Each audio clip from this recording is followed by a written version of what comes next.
Oh,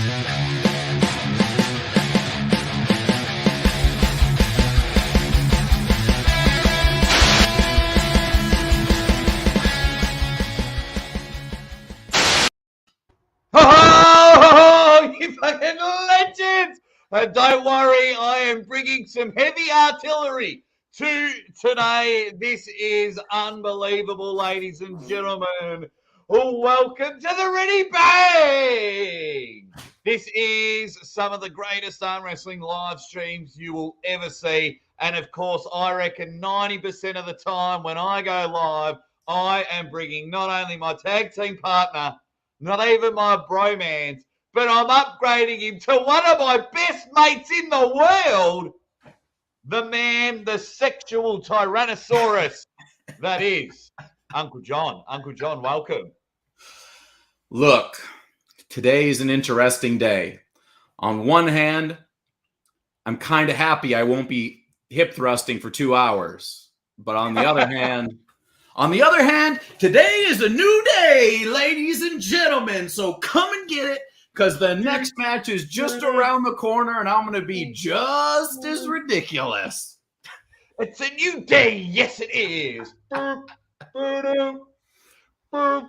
Now, everybody, just jump in the chat, guys. We've sent a link to a couple of other people, so we will be joined by others, but we are talking about the aftermath. We're going to talk about the success of what has gone on. I mean, of all the, well, if you're an arm wrestling channel, and what do we got? 53 people in the chat. Hit that like button up.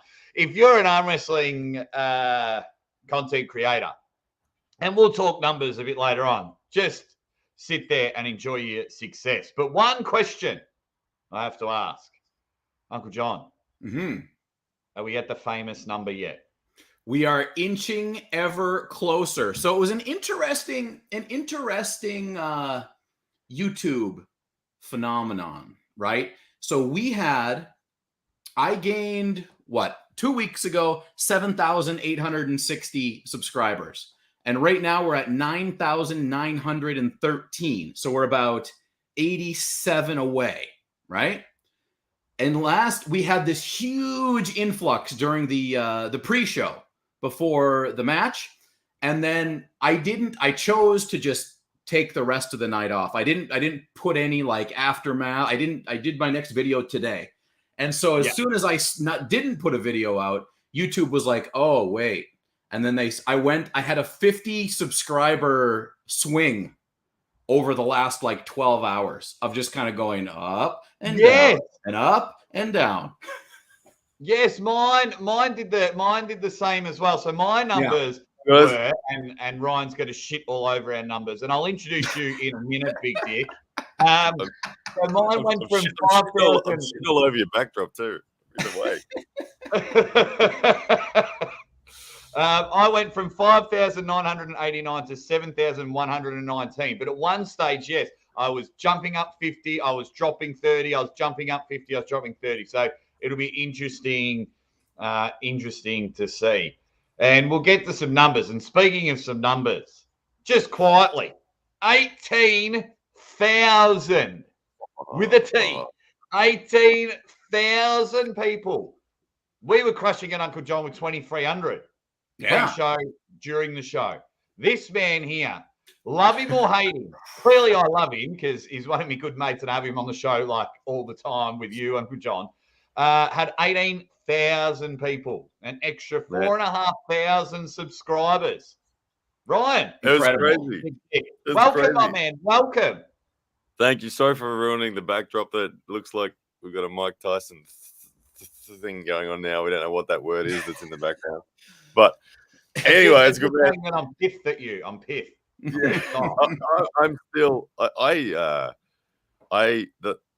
slept last night.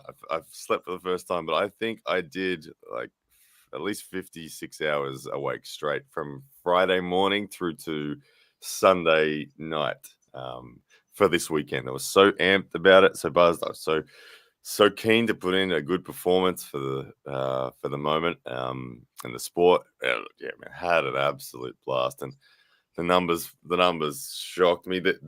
When when I looked at the analytics afterwards, live for a total of 4.5 hours, average chat rate of 2 comments per second. Whoa. Average and at the peak when it was like all happening, man, it was savage. It was just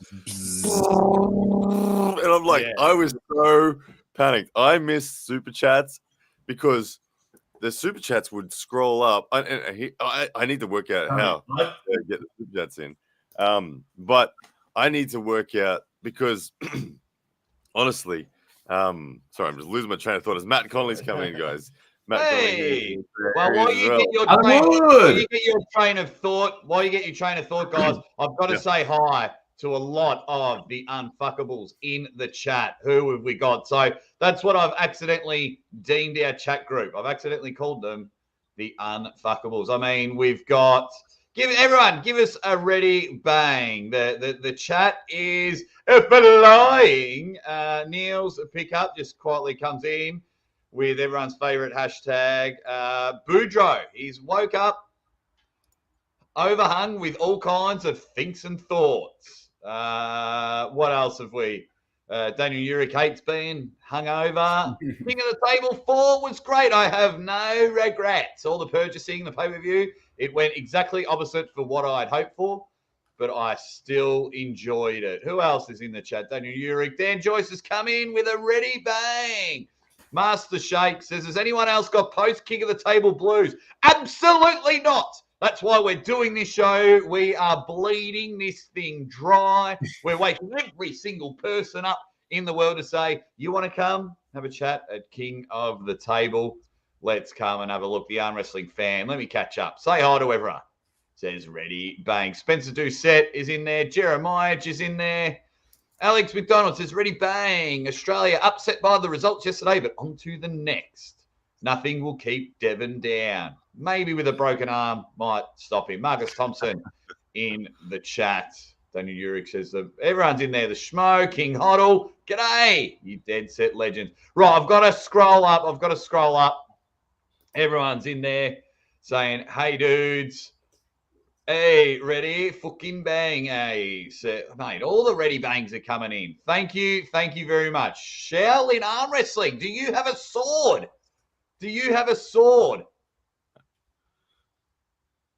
Obviously, you can't answer that. Right. As everyone says, I'll get to the chat in a minute, guys. I really appreciate it. Guys, if you don't know who is joining Ryan Bowen, this is what happens when you order the Aussie Arm Wrestler on Wish. You get yourself, because everyone saw Ryan and I absolutely treat East versus West 2 like garlic and crush it. That's what we did. But then we've gone on to our things. No, this guy is very good. He's from South Australia. He's from the South Australian Titans. And he's in his contract to do the double bicep pose everywhere. And he is the very first person to win the Matt Connolly Man of the Year. Ladies and gentlemen, it's Hollywood, Matt Connolly. How are you, buddy? Good, man. How are you? How did you enjoy the event? Just Ryan, yeah, you can fix the stand up, mate. The event was unbelievable. I quite enjoyed the event. I thought the look was pretty good. Obviously, I wish there was more people there. You're not coming through. Yeah, now. Sorry, guys. No, you're right, Ryan. Fix his sound up now. This is very awkward because we've got someone with Ryan Bowen that calls himself Hollywood Matt Connolly, but we've got the original Hollywood. Wow, where you at? I told you guys that we're coming in with the heavy artillery. Don Underwood, how are you, buddy? Man, living the dream, boys. What's going on? Hang on. First of all, Don, shut the fuck up. You are not living the dream. You're living my dream. You come in and dominate the Monster Pay-Per-View Factory commentary. Then you try and take Uncle Jon for some commentary. Then you take the announcing job at East versus West. You're living my dream. Yeah, I worked at McDonald's once too, man. I know. Don't just let it go, man. Let it go. What's going on, Don? Nice to meet you. I don't think we've ever met before. It's like we're overdue. How are you, brother? Doing great, Mr. Bowen. Big fan, man. You're always entertaining to watch. Always got something good to say. So look forward to bouncing some stuff off of you. So we got something to talk about. We kind of dicked around a little bit with it yesterday. Obviously, driving completely unsafe. That's how I roll. Seat of my pants, 90 miles an hour, talking on the phone with you guys. So, yeah, man, where we are. Catch me up. Mate, we're just doing the introductions. I was just saying hi to everyone because we've got the usual suspects in the chat. Everyone is just up and about. Everyone's having a chat with each other. One thing geez, look at those. They look like arms, but only smaller. Jeremiah just come in and says it's very wise of Bowen to bring someone on who is worse than him at picking winners. Man, I had a good run. For the big match. I actually picked it, but I didn't get Irakli right. I take my hat off to Irakli. He was causing upsets, man. His performance is massive, but yeah. Who outside of Georgia did pick Irakli? If you watch my not Irakli. If you watch my members video, I officially picked Levan, but couldn't help myself when I made my official prediction video, and I just had to try and just throw a grenade in the chat and go, I'm picking Devin. So I said Levan 6-0 from the very start. You watch any of my stuff all the way through, even till last night before the event. I said Levan 6-0, but I hope that Devin does it. But yeah, you couldn't. Anyone who picked Levan took the easy way out. Some of us like the hard path. I do have a few people in my videos, Uncle Jon. They're like, I can't wait for Uncle Jon to make a video. I think they're going to sit there and go, oh my God, I'm so sorry. I picked Devin, guys. I think they reckon you're going to say that. Well, I did get a nice boost in all of my overt prediction videos. They all got a nice view boost today for people trying to go back and hate. So that was kind of nice. Oh yeah, it's just going to be amazing. All right, whether it's the chat or whether you guys, where do we start talking about King of the Table? We're going straight for the jugular. We're going to the big one. Devin versus Levin. If you don't know what happened, get out from under your rock and enjoy it. So, yeah, Levan crushed Devin and literally crushed him because his 7 parts have all fucked up. Do we know what the injury actually is there? Has there been an assessment? I don't think so. There was just him just in a sleeve. I reckon there's some torn stuff, you know. No, they haven't gone to the doctors or anything. I think they'd be on the plane. So just to hash this out right away, because I've already seen this start where it's kind of Excuseville from a lot of the fans. Do you guys think that if Devin wouldn't have sustained the injury, whenever it was, you know, round 1, round 2, whenever that happened, would it have made a single bit of a difference in the match? No. I'll jump in real quick. You don't step in front of a train and expect not to get fucked up. You know, bottom line, he got run over. He was outmatched. It was obvious from match 1. We all wanted to say, oh, he almost caught him. There was some light. And you got to know something. When you start Kings moving, there's only so far that our arms will go. And it went a little bit further than it was supposed to. You know, so rough day for Devin. Going to be a lot of excuses from a lot of people. He got outclassed. Bottom line, there was big difference in talent on that table yesterday. I don't think that Devin did anything wrong at all. Like he's incredibly brave on a technical standpoint. He did everything right. He won the setups beautifully. He manipulated the tiny things, and whether Levan was not aware of it or just didn't care about it, Devin did everything physically possible to give his best performance. And as Don said, I mean, he stepped in front of a train, didn't he? It was just like, it didn't matter what posture, position, what anything. He just got his arm quite literally ripped off, and you could see that reaction in that round 2. It was just like, whoa, okay, there it is. And the same thing happened in round one before they even started, when Devin was looking good. We didn't know yet who was going to win, and outside the straps, Devin was all carved in. He started to shake into the thing, and Levan put on this show of force. Like, guess what? Look what I can do to you right now out of straps. Even though you're carved in and high, I can just go and just. Oh man, Levan is somewhere up. He's Thanos, isn't he? Yeah, there's number one in the world, which is Levan, and then probably out of respect to Levan, I would leave 2, 3, 4, 5, and 6 blank. And then when you're like, oh, who's? It's hard to say. I think I'm going to reword it. Please don't ask me who number 2 in the world is, because there is no number 2 in the world. It is who is the next best arm wrestling. I love the poll that you put up there, Jake. Who is the real Hollywood? It's so, very much an homage. I'm very happy to be on with Don, the man himself. You're an absolute legend. Wonderful to talk to you. I didn't pick my name deliberately after you. I didn't find out until afterwards. Someone goes, "Oh no, Don Underwood's already got that name." I was like, "Damn it! Oh, I'm sticking with it anyway."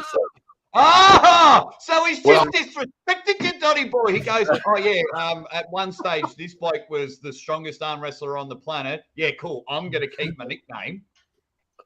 Oh hey, well, I gotta tell you, I got mine.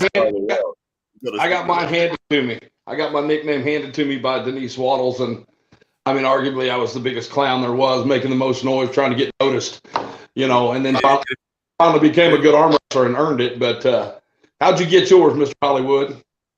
Oh no, I picked it myself. I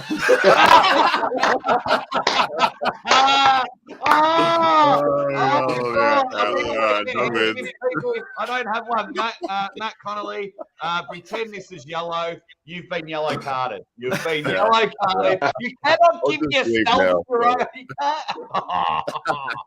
No, our club, everyone at the club is a nickname. I was picking nicknames for everyone left, right, and center, and somebody was trying to give me the Marshall, and I did not want the Marshall no matter what. Marshall. People were calling me that, and I'm like, no, I'm not doing that. And I was like, what can I use? How can you pick your own name? And I'm like, oh God, I want to go for something that's awesome. And I do some acting work and that sort of thing. I was like, I don't know, I'll go with that. Yes, that's perfect. You're gonna have to have a dance off with Don at some stage. That's the only way. Hey, bad move, because I'm a dancing son of a bitch. I know. I've heard. I've seen. Don't let the broken hips fool you. Don, did I catch you on the dance floor one of those nights at the Arnold in that special Arnold party room they had? Arnold Classic 2012. I had my girl and I just rocking the show. Absolutely was out there with who was it? Who refs? Whoever refs WAF. I'm sorry, WAL. Bart. Sorry, no disrespect, but yeah, him and his wife. With Bart was out there. Bart Wood. Yeah, we were out there rocking and had a great time, man. Absolutely. Nice. So I want to go around the room, and I'll start with you, Uncle Jon. Sure. A lot of things are flying in the chat with our awesome people. Is there anyone, and I want the chat to answer as well, like in all seriousness, and it doesn't even have to be in the sport of arm wrestling, but say in the next 6 months, Uncle Jon, I'm booking you, I've given you the keys, you're booking Levan's next match at Christmas. Yeah. 6 months to prepare. Is there anyone, or does he get Christmas off? There is one guy who has been gone, who has been lurking, who has been ill, who has been healthy, who once held the throne, who wore the crown. His name is Dennis Saplinkoff. Ooh. Can he come back? Can he rise from the grave? The story writes itself. It'd be an amazing story if the Cyborg did come back and have a go. But Dennis, I know you're a big fan of the show. I sent you a signed T-shirt of the Aussie ArmWrestler because you begged me for it. I get it. But don't put your body through that again.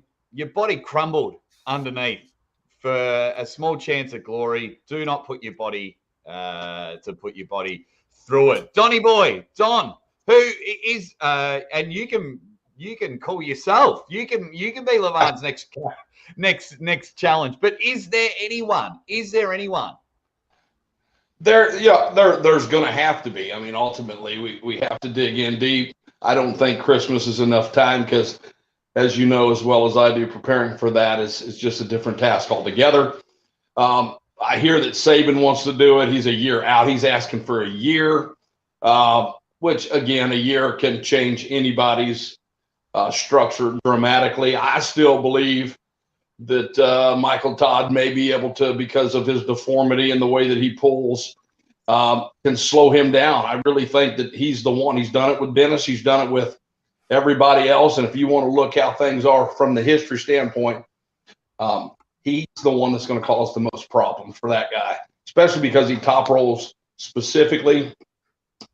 And the Mike's move, I can tell you, he can withstand the power, and I believe he's the only one at this point. Given to Christmas, 6 months, I would go with Michael Todd. Right here. Michael Todd. Nice. Love it. That was that's a very left field one, considering he's on a bit of a you would have called a losing streak. I think he beat Rivaz if that flash pin was called. So it's hard to say that he's on a losing streak, but I think he won his last matchup. Ryan, and if you ordered Hollywood off Wish, what do you guys think?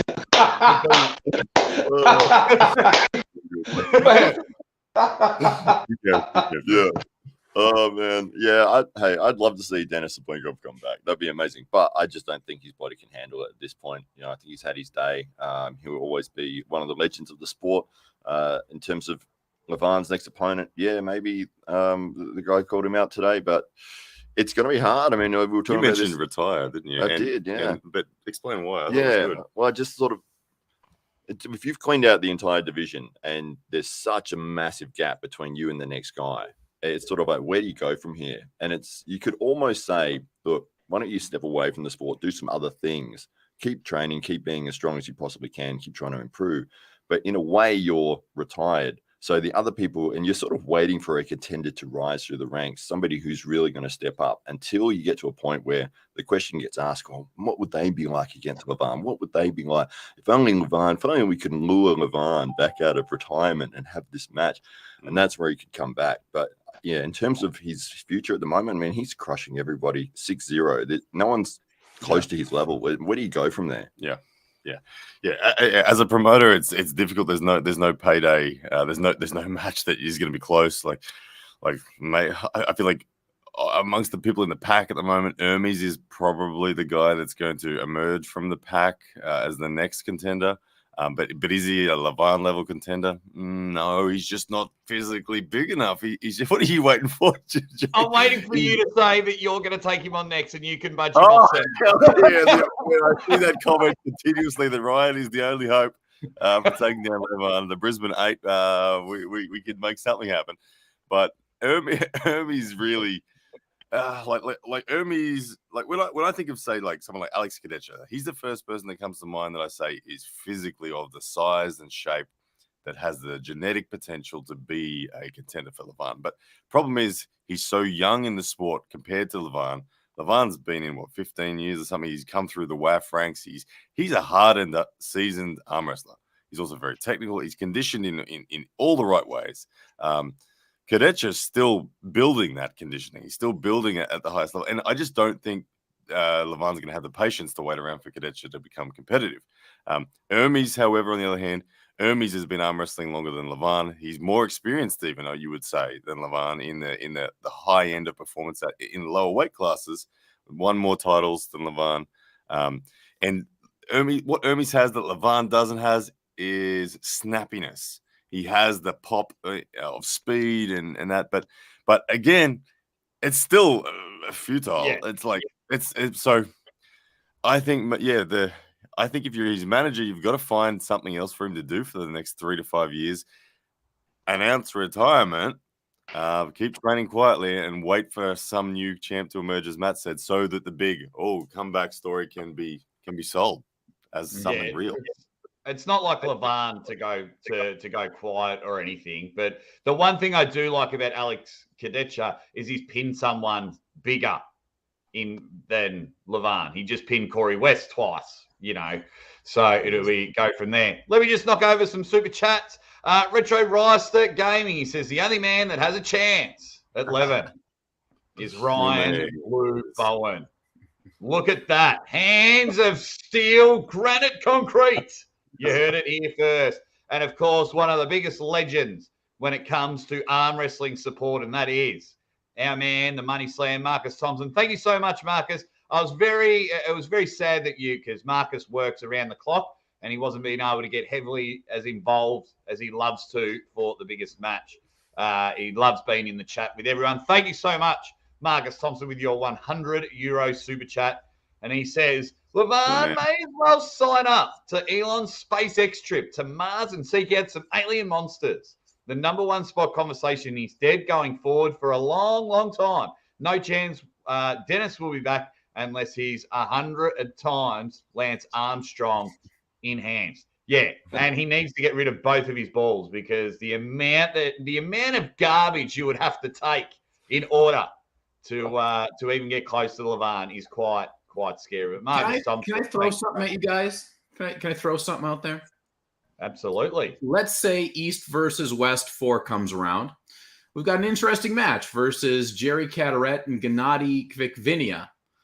What if Jerry goes through Gennady easy? Is he a candidate if he is like mega peak Jerry? Yeah, if he does it easy, yeah, of course. Yeah. But he'll get crushed by Levan. But yeah, if he does what you just said, then yeah. But that's a big if. Do you guys think he has a chance to come back after this big layoff and do business with Gennady right out of the gate? I think he's competitive, but I don't know whether he's the favorite. He's competitive. Yeah. Jerry's Jerry. I think it's his style is going to be uncomfortable no matter what. We've seen him come back from layoffs before and lose to smaller guys. Bounce back relatively fast. That being said, I think he's been prepping for a while, knowing this is coming.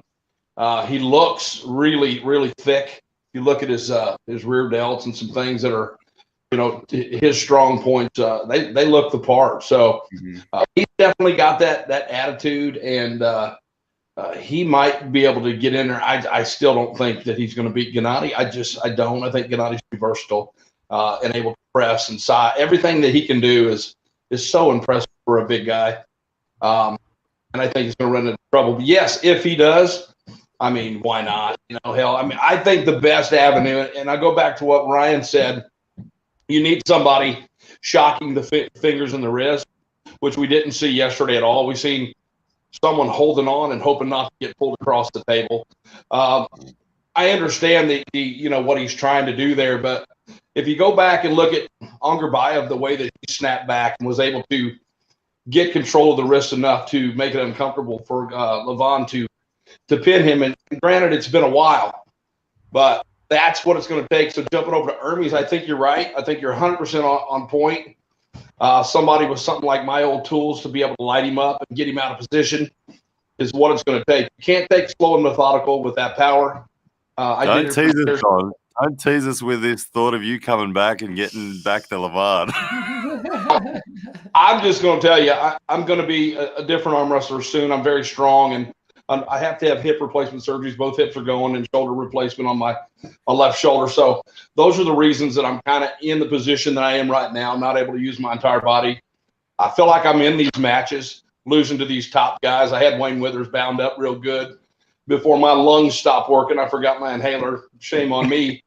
But I'm right there. And yes, you will see lightning from Hollywood again, but I'm not willing to put my life in jeopardy to do some of the things that you have to do in order to climb to that level. So I'll be top 5 guy in the U.S., and that's about it. Yeah, I agree with you, Ryan. You're going to have somebody that's going to get real aggressive against that hand and wrist. And that's the only thing that we're missing right now. Can we dare lure Travis Bagent back to motivation? I think that's going to be the same thing as me. He's got so much going on with his family. Tyson's probably going to be in the NFL next year, and he's going to be just wound up with that. Travis is somebody that potentially give him a year and the right amount of money. Yes, I 100% agree with you, Ryan. That is a very interesting. And I'll tell you what, you put that contract on the table with the right amount of money, you might have the formula there. Yeah, money talks big time. Yeah, I will take on Levant if someone's going to pay for my flight and give me copious amounts of money. You've heard it here first. I would smash him like an empty Coke can. You heard it. You heard it here first. Like I'd smash them all. But going back to Levant, one thing I wanted to, if we still want to see Levant compete, is there any interest? And I'll ask the chat as well and everyone around the room. Is there any interest in Levant pulling left arm against people? Or have people just not been training left arm enough for it to be interesting? Well, I saw that Matt Rhodes Sports actually asked Levant about his left hand. He kind of said, okay, well, maybe we don't know who there is for you right hand, but what about left? And Levant was like, nah, my left is not ready. There's a lot of pain. He said he had an injury in it like a year ago and it's still not healed. So, yes, I do want to see that, but I don't think we will anytime soon.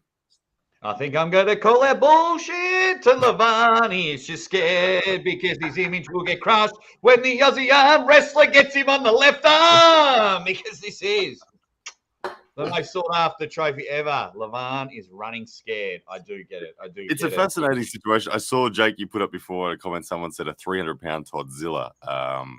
It's funny that we're in this situation. Levant, I don't think we've ever seen it in the sport before, where someone is so significantly ahead that we're having to say all these other guys that are in the top 10 add 30% to their version, and then we might have a match.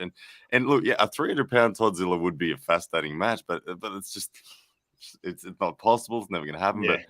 But he's in a unique place, isn't he, Levant? It's it's. I don't know if he's happy. Actually, I randomly got the chance to speak directly to Levant yesterday, and he was really happy. He was he would be. Super good mood. He was laughing about the 0% and all that sort of stuff. He sent me photos of the hammer. He accidentally video called me, and he's in a good mood, Levant. So I hope he continues that. But what next for him? Collaborate. He's obviously got the world kind of wrapped up, and everyone wants to see something from Levant, but we're now worried that we don't know what that's going to be. We wanted to see a 0% chance post. Yeah, I was trying to encourage him to just post nothing but 0% on his Instagram. He was laughing his head off, but he would do it. But Matt Connolly, is there any interest in the left arm? Do you think there's anyone that can take him? No, not really. I mean, left arms for opening doors, holding drinks. Oh, that is almost a second yellow card from you, Matt Connolly. Let me jump in here. Let me jump in here and kind of go back. Let's go back to the right side here. As a promoter, Ryan, you're a promoter. If you're as promoters, you think outside the box, or a lot of people do.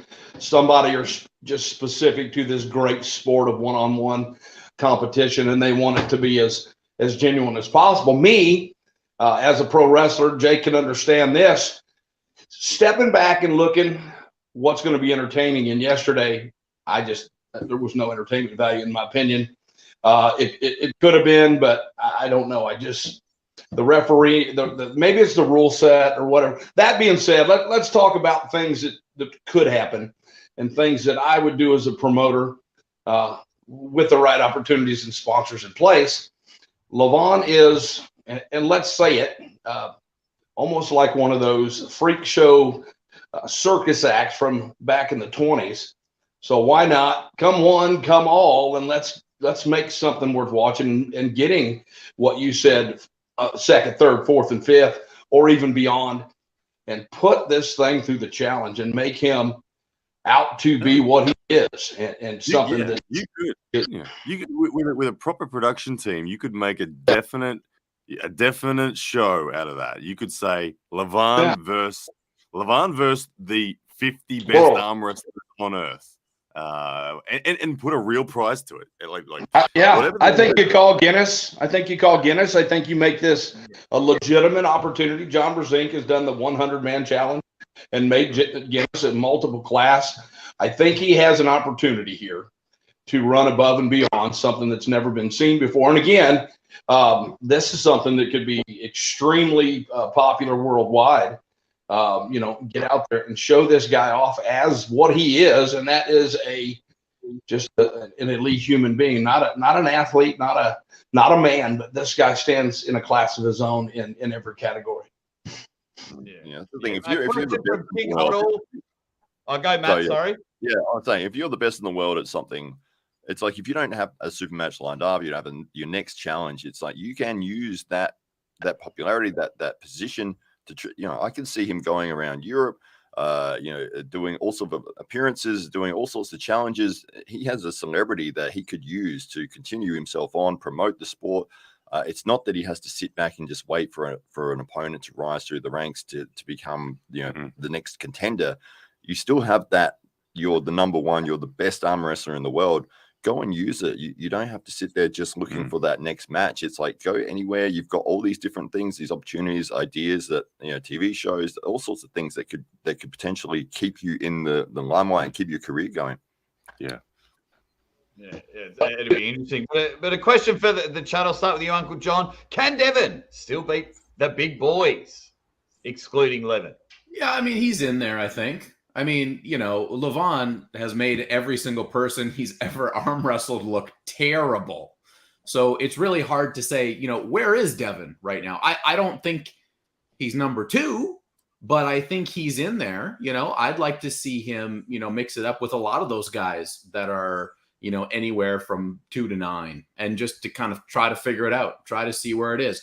Give me Devin and Dave Chafee back on a non-WAL style event. I'll take it. I'll watch it. Yeah, Dave. Yeah, I think Devin's got so much money potential coming for upcoming matches. I would like to see Devin. This is just Devin will do what Devin wants to do, and Devin's expressed he'll probably go do his cosmic punch thing, travel the world, and just relax for a while again. I don't know. My gut feel is that Devin's almost done with pushing his body to be the best. And I could understand why, if that is the case. I'd love, as you said, Jake, Devin has so much opportunity to generate significant revenue because he is such a charismatic man, a likable guy with an enormously loyal following.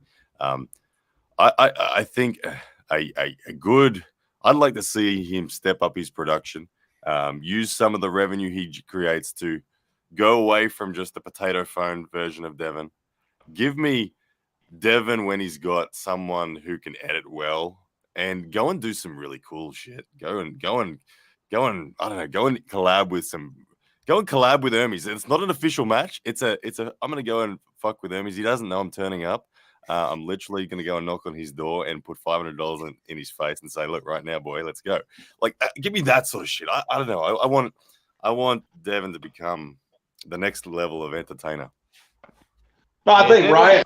Right. I think you're definitely right. I think there's a lot to that. I think Devin, on top of that, I don't think he needs to go alone. I think that, when you show up, I had a pilot in a reality show written, but it was a stupid name, Yard Dog Stomp. We showed up with a crew of people with arm wrestling tables. The people on the internet were talking shit about, I can beat him, and we're going to knock on your door and drag us out in the yard.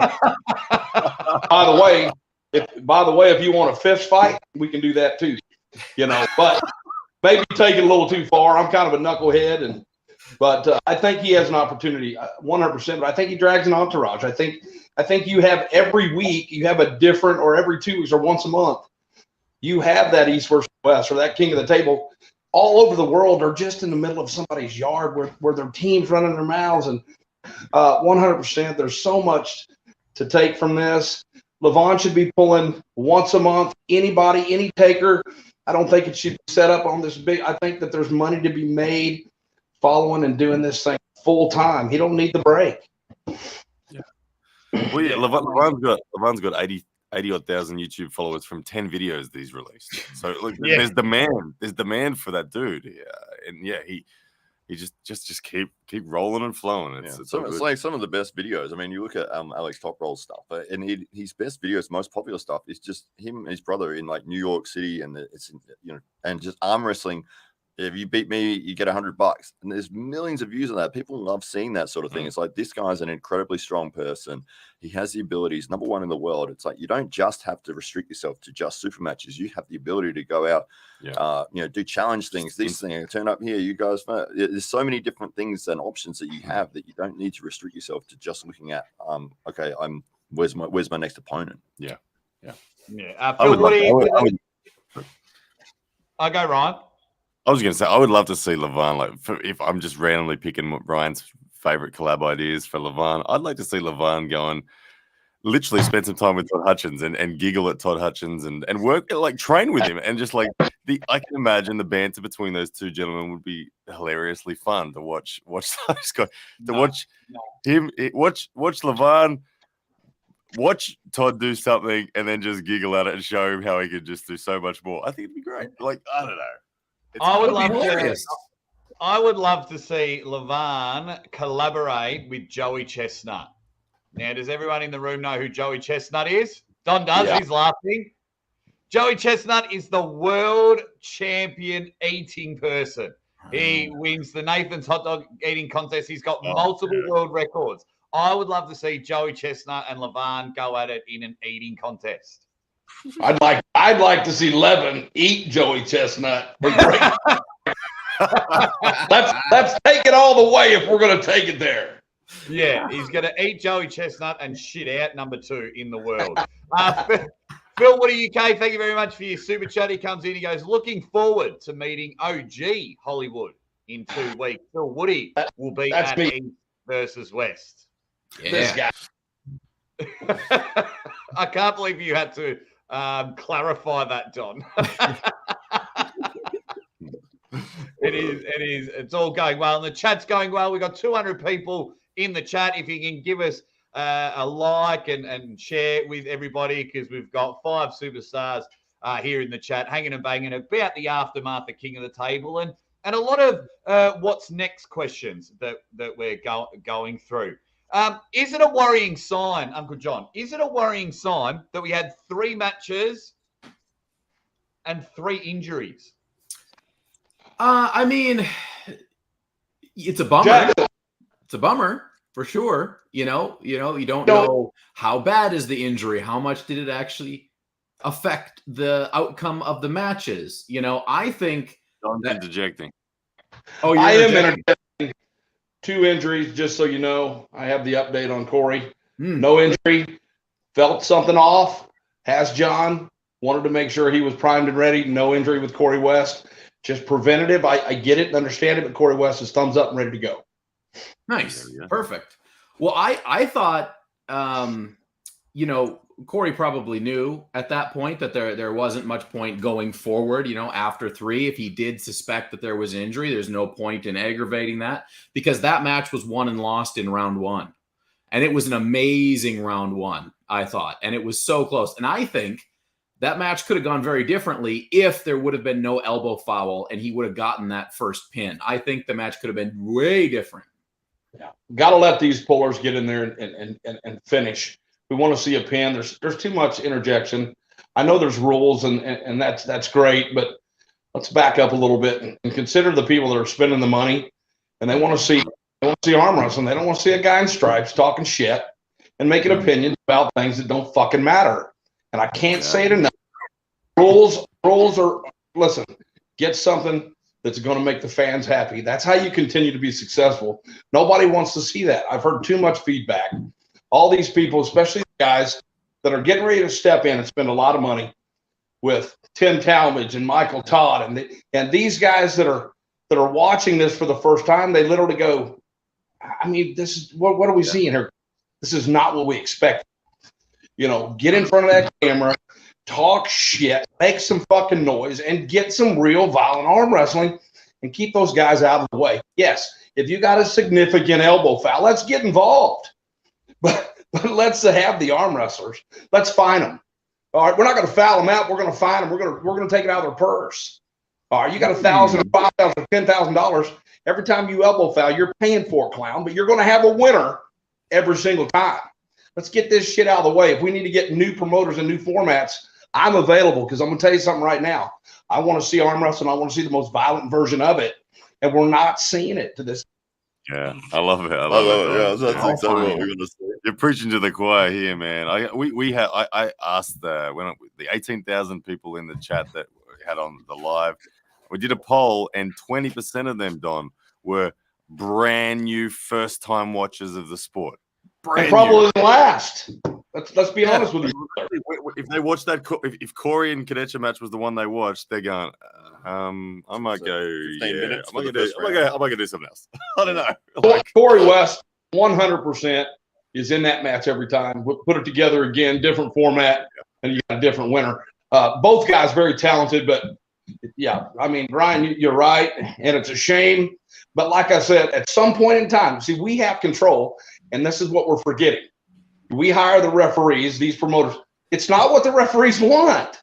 That's the problem with this sport. These referees are coming and saying this is the way it's going to be. Doesn't have to be that way. Yeah, I mean, We're the governing body. Yeah, to try and stick up for the referees, they're just hired to do a job. You know what I mean? This is what they're told. So, you know, if you start having referees going rogue, then that just stuffs up everything, especially with arm bet and everything getting involved. Bill Collins was hired when he was explaining the rules he was holding there. May have gone back on a couple of things, but yeah, all of us in here are more on the entertaining side. We need to build it up because for hundreds of years, we've tried it your way. We've tried it, call every single little bit. We've tried it, and yet I'm still, you know, bumping into people, and it's like, oh, is arm wrestling a thing? Well, yes, it is a thing. It's one of the greatest things, and you need to get on board. And I just feel king of the table, and you can't help when it comes to competition. Injuries happen, 6-0s happen, whitewashes happen. That's just the way it is. But that's definitely, it's 100% different. You know, where you're going with this is 100 years. You said it. We've done it 100 years. I don't know about every one of these squares we're looking at between the 4 or 5 of us here. Know this arm wrestling is such a phenomenal event, a spectacle to see. And we can't get the general public to understand. It's time to make a change. Time for the arm wrestlers to take control of this and not put it in the governing bodies where they're making these mistakes and allowing the referees and the entertainment value to be debunked. We just got to do something different. It's time for us to do that. So 100 years of no entertainment, no contracts outside of Game of Arms, Wide World of Sports. I mean, why? Well, let's ask ourselves that. It's because it's not entertaining. Let's make it entertaining. Let's put the people in there. Let's get the wins. Let's do what we're supposed to do to have fun. And I just think we're missing a couple things. We're really close. We got the audience. I mean, people are like, where was the arm wrestling in that? You watch 10 minutes of Corey and Alex like messing around and then foul and then this and then it's like the round finishes like, well, where was the arm wrestling part? There was no actually arm wrestled there. It was a foul and somebody gets a win. It's like, is this how the sport works? I don't get it. Don, you mentioned one thing that is my all-time favorite arm wrestling piece of content. Game of Arms. Game of Arms got me as a consumer of just entertainment. Oh man, it freaking got me. I love still my all-time favorite 10-second promo clip is you freaking holding up a Harley Davidson with its spinning its tire, and you're just and that just seems to the fan impossible. First of all, like how strong is this fucking dude's arm that he can just hold back a Harley trying to take off? Like what the hell? And you've used the word violent. I love it. A Game of Arms had the constant threat of violence in it. Constant. You never know if shit was going to go down. And it was like there was some good push and shove and everything during it. Tom Nelson, Travis Bajan, Don was fired up. Yeah, it had some entertainment in it. The formula for that, creating a story before the fight, is very important. Showing you who the characters are. 2 characters each episode. At the end, they fight along with their team. Great format. It failed because of some bad decisions by some of the talent, if you will. Too much insurance issues. You know, there's a lot of stories out there, but you can't put a bunch of people at risk and have a network, liable for that. So they had to let it go. rumor is it's coming back. I don't think you could ever get something like you had, especially if you try to break it up and do a different version of it. There's always going to be something good. But Ryan, you're right. Probably the most amazing thing. And season 2 was 10 times the story. It was leaving behind where no one would have remembered it. It was just unreal. And it was about to get just life-changing. But maybe we'll get another chance. Let's just cross our fingers. There's some serious people that are talented and entertaining. You don't have to be the best arm wrestler in the world to put on a good show, and that's what people are missing. You know, it doesn't have to be the same way. There's so much talent that you can, David and Goliath, and just different things. And I wish I could get with the promoter and start, if anything, consulting. Like I said, this head of mine's not just huge. There's shit going on in there. So, you know, we got a lot to build on in this sport. And I'm just coming out of my chair, and it's hopefully, you know, people I'm involved with right now, it's about to get really fun. Yeah, totally agree. It's going to build up. Uncle Jon, I'm going to give you 60 seconds on the clock. Do you want to address this? I mean, in my defense, I tell people not to listen to me every fucking day. Like, how did we mislead the noobs? Push the false hype. What, we made you excited about an arm wrestling match? Like, this is the comment that comes from someone who, you know, in the 50s read a comic book, and they're like, "Oh, you can't make that comic book because it says, you know, things that I don't like." Right? You know, or you need to adjust your life to fit my morality or my ethics. Look, running businesses here. Yeah. I increased my subscriber count by 20% in the last month specifically because of the character that I became in order to sell Devin as a champion. And Devin was the underdog, and that's why I chose Devin. Is because, well, I chose Devin because he's the underdog, and I chose Devin because his name is so recognizable. His name is so popular, and that is the type of content I chose to make. And the number one thing, if you guys want to get me going, tell me what type of content to make. Tell me what I can't make. Tell me the content that I make, because I can't fucking stand it when people do that. Give me one of these. We'll just knock over some chats here. White Wolf, thank you very much. He says, "Sup, lads?" He says, "Hey, Hollywood." Oh, that's confusing. Tonight, I 100% agree with you, buddy. White Wolf, you agreeing with Don or Matt? It's just the tension in the room is killing me. They should have a fight to the death over the name. Let's go with that format. Ready, Fang, which is hilarious. I'll just knock over. White Wolf, hey, White Wolf must be off the sauce tonight is the only thing I can say if he's agreeing with me. Listen, let's be realistic. That guy's on some major drugs from time to time. Where was the other match? Have you guys heard Engen is going to announce an Arson Lily of comeback? It's maybe against John. I know he's going to be at the next East versus West, but just turning up. Oh, mad offer. Thanks, Joe. My lovely wife, she puts on an amazing job as a host. I tell you what, absolutely couldn't do it without fantastic, amazing. We'll turn the mic down when we eat. I promise. Yeah. The hell? What the hell is that? Is that a club sandwich or pancakes? That's what we call toasted sandwiches, toasties. Okay, well, we call them paninis. I got you. Gotcha. Hey, and when you're dating, we call them panties, right? In respect to the misleading noobs and all that sort of stuff, it's ridiculous. Like, the sport is growing. The collective content creators did such a good job of actually delivering the fact that this match was happening. We drove pay-per-views significantly. We did video after video after video for about the last 8 weeks of telling the story of this match. And I saw personally a lot of people struggling to differentiate between Ryan's thoughts on who will actually win versus me telling the story of each individual fucking athlete. Each athlete had a story in last night's match. As I've heard John say a bunch of times, The match matters less. What matters is the why. The story. Why on earth are these two guys actually coming together to fight each other? What is going on? What would it mean if this guy won? What would it mean if this guy won? Like, that's what it is. It's about building a story so you guys as fans can actually grab onto something that's relatable to your world and then go, hell yeah, that's cool. I hope Devin can pull off the impossible. Like, that's what it was. So I think it's ridiculous when I hear people say that we manipulated the noobs and the fans and that there was a disservice and it was a letdown. No. I didn't care what happened in the match. It was always going to be the biggest match in the history.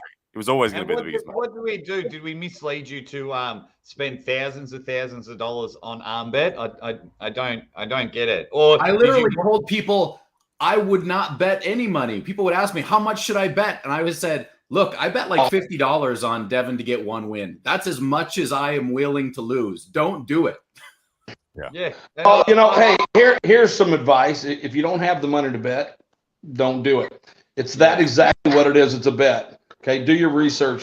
We all wanted Devin to do something. We all wanted him to slow him down. We all wanted him to get a win. I mean, everybody knows Levon is super. I mean, just unrealistic when it comes to strength and everything else. Yeah, Devin is spectacular in what he does, but let's be realistic. We all wanted him to do something. So yeah, we're gonna do our best to explain the history and where he's from, and the accolades that are attached to that are incredible. But so what we'll do next time, just to make everyone happy, is we'll all jump on here. It'll be a 37-second live show, and we'll just say Levon will win. See you in 8 weeks, and then that'll do. See ya!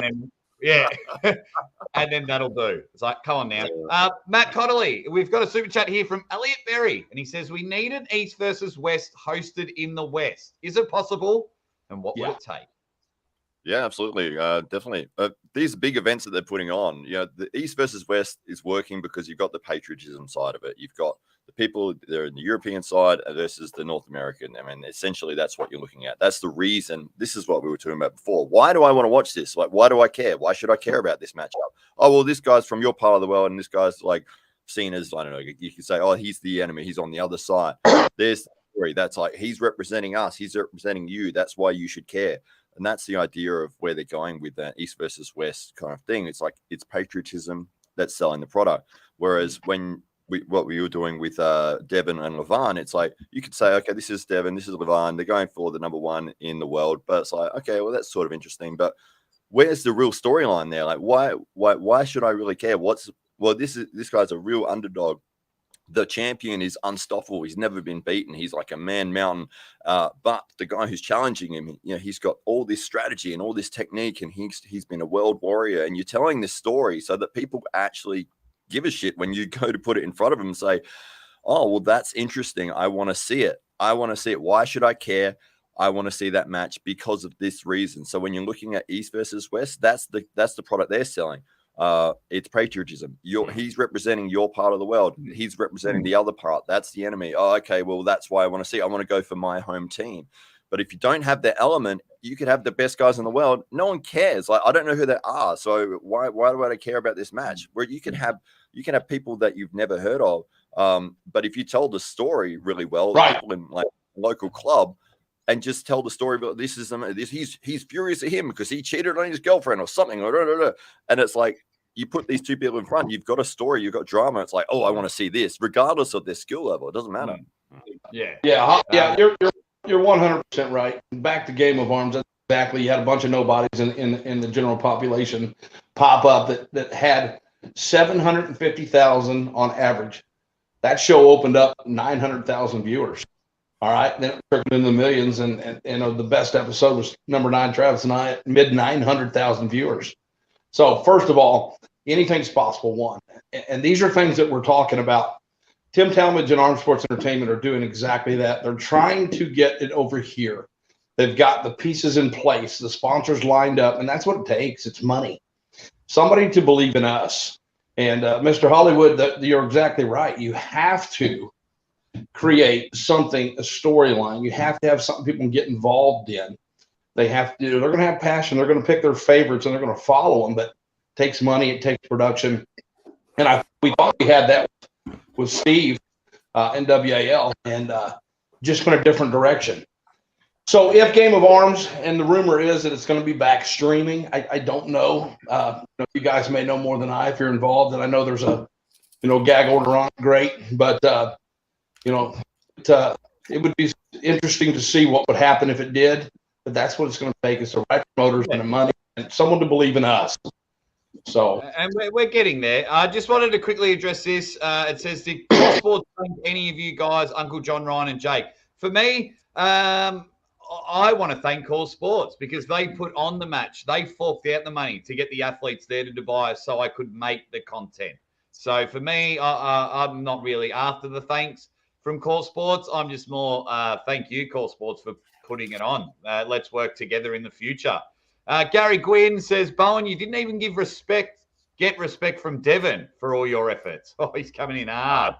That's not true at all. Again, Devon and I, we spoke immediately after the controversy about the thumbnail and all sorts of stuff. Devon and I are good buddies. We respect each other immensely.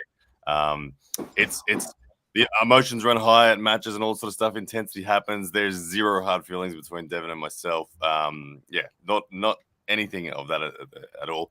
I mean, in regards to Core Sports as well, absolutely agree with your sentiment, Jake. Grateful that we have something to talk about. It gives us something to bite onto and to actually help with growing the sport. But it's also two ways. Yes, very much. CEO Core Sports rang me 12 hours after the event in a great mood. And we talked about the successes of the event on all fronts. And hell yeah, we all celebrated it together. So yeah, they're very appreciative of our efforts. We're appreciative of their efforts. The tide rises and all ships benefit. And that's how we. Well, apparently we're ripping people off. This is the last time I'm going to bring this dude's name up. I do appreciate his jumping in the chat, but Uncle John, what is this shit? You guys created thousands of dollars in losses with the casuals. Do you think they love you for it? I don't care if they love me. I don't understand what you think we're doing here. I don't. How did we get thousands of dollars? I wish we got thousands of dollars. All we did was put out videos for people to watch. I'm a bit confused. I'm a bit confused with this, Gary. Like it's not my job to teach you how to live your life. Like, I am not your therapist. I literally tell people, do not listen to me. I am an entertainment guy. I am playing a character. And then people want to get all upset and mad when I say stupid stuff when I'm a character. Like, that's fine. That's great. Go rewatch the video. Please leave nasty comments. It just, like, I do it on purpose, guys. I brag about a third place amateur trophy. It's like look what I can do. I can do that. I'm pretty sure people will pay for that shit. So you're just flex. It looks like Michael Todd's just doing this right now. It looks like he's juggling. It looks like Monster Michael Todd's juggling on John's shirt. We need to somehow get a ball, go back and forth. Where's my super chats? One guy comes in with a $5 super chat and he says, thank you, Travis Newsom. He says, we need more matches like Don versus Devon Arm Wars 2011. We need that energy. Yeah, people are saying that we're like shitting on King of the Table and things like that. You've got to understand, we're 5 entertainers. So when we want to bring, okay, I think everyone's really struggling with the growth of the sport. We can all access the best in the world. I said, Uncle John, let's go live. Let's talk about it. He goes, yeah, well, let's, Don wants to come on. Let's get Don, one of the best in the world. We have the access of that for now. And I think it's scaring people that's going away. So when the 5 of us, we're not shitting on King of the Table, but I don't want to see people set up and then walk off. I don't want to see people set up again. They walk off and take 15, 20 minutes to then have a slip and spend another 10 minutes in the strap. But we need that kind of energy from 2011. That is for sure. Well, it can easily. The people, sorry, Don. The people that say, you guys made us believe that Devon had a legitimate chance and you knew better. He did. He did have a legitimate chance. I'll tell you what now. I'll tell you me. This is me as technically aware as I am of the sport, as much as I know about the dominance of Levan. I didn't know with fucking certainty that Levan was going to win. I said, I didn't actually put any money, but my final bet was, look, Levan's going to win. I said gut feel. I did 4-2 prior Genuine. 4-2. I thought Devin will find a way to get something. At the moment before the match started, I said my gut feel this is 6-0 Levan. I'm just seeing it now. It's looking more Levan. I didn't know. I genuinely didn't. Devin, the unknown factors were real. Devin is talented. We didn't know how much strength he'd added. He'd clearly changed his preparations over 6 months. It was real, motherfuckers. It was real. I didn't know. Yeah, I come from sports. Those that watched NFL, the New England Patriots were smashing everyone. Went 18-0, killed everyone in the playoffs. What happened in the grand final? The New York Giants beat the unbeatable. I've watched a lot of sports. You watch Mike Tyson. Mike Tyson could not be touched. Buster Douglas enters the chat. So I wanted to build a story. If you guys want boring content, then maybe my channel's not Uncle John's channel, Ryan's channel, Don. Maybe we're not the guys for you. Go subscribe to the guys that aren't making content. We'll interact with you. We want you to stay, and we'll interact with you. But yeah, let's. We're going to give. I'm going to tell you something. I know outside of Ryan, I've known him from television or internet. That's it.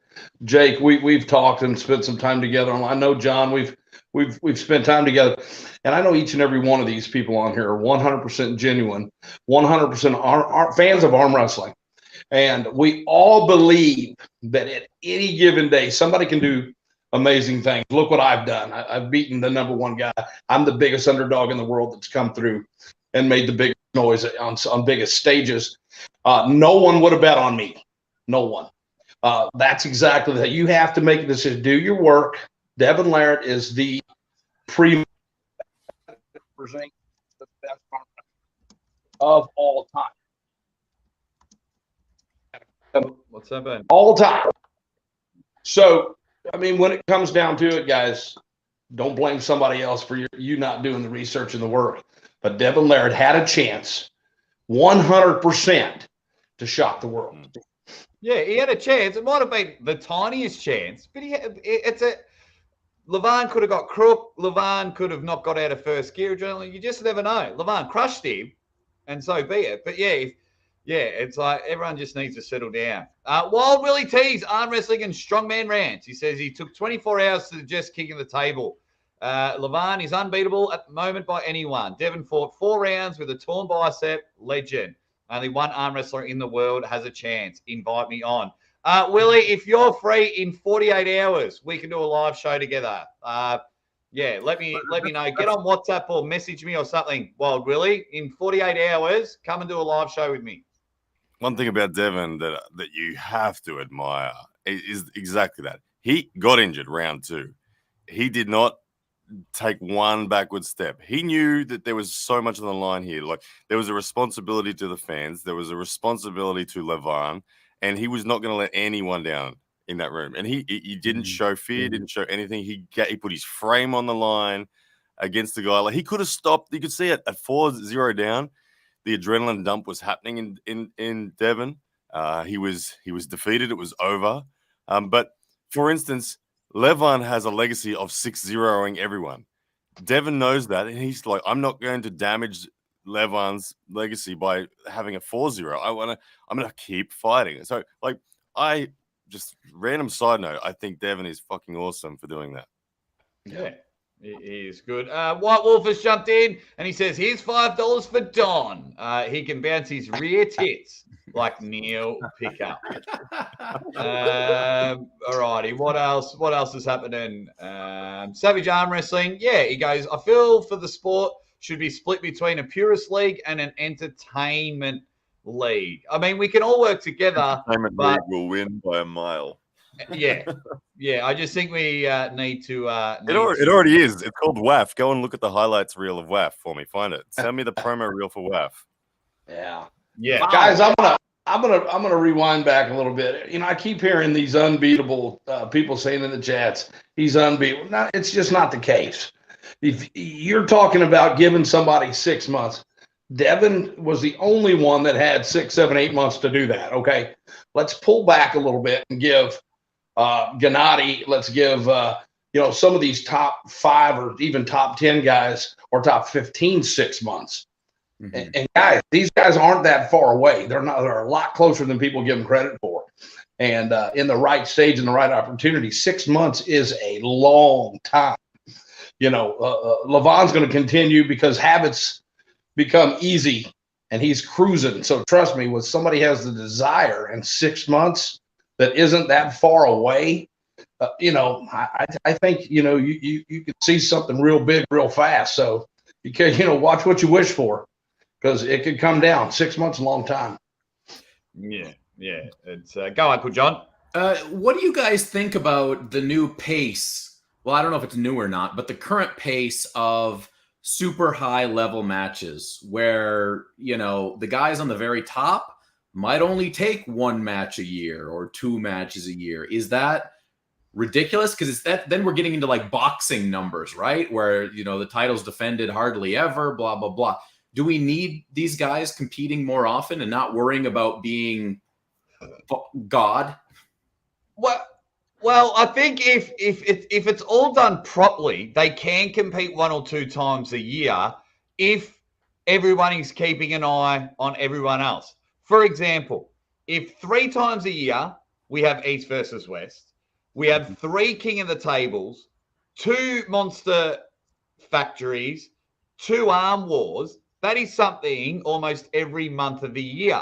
Plus, someone else will pop up with something. So I think we can have, say, at Arm Wars, Ryan Bowen versus Uncle John in January. Okay, I'm looking at February. I'm at the Monster Factory, and Don Underwood is pulling the Aussie arm wrestler. I'd smoke him, whatever. And then, and then it's March, and then it's Devon versus Siliev, and we keep rolling on from there. So if we get these promotions every single month, then yes, it can be 1 or 2 times a year.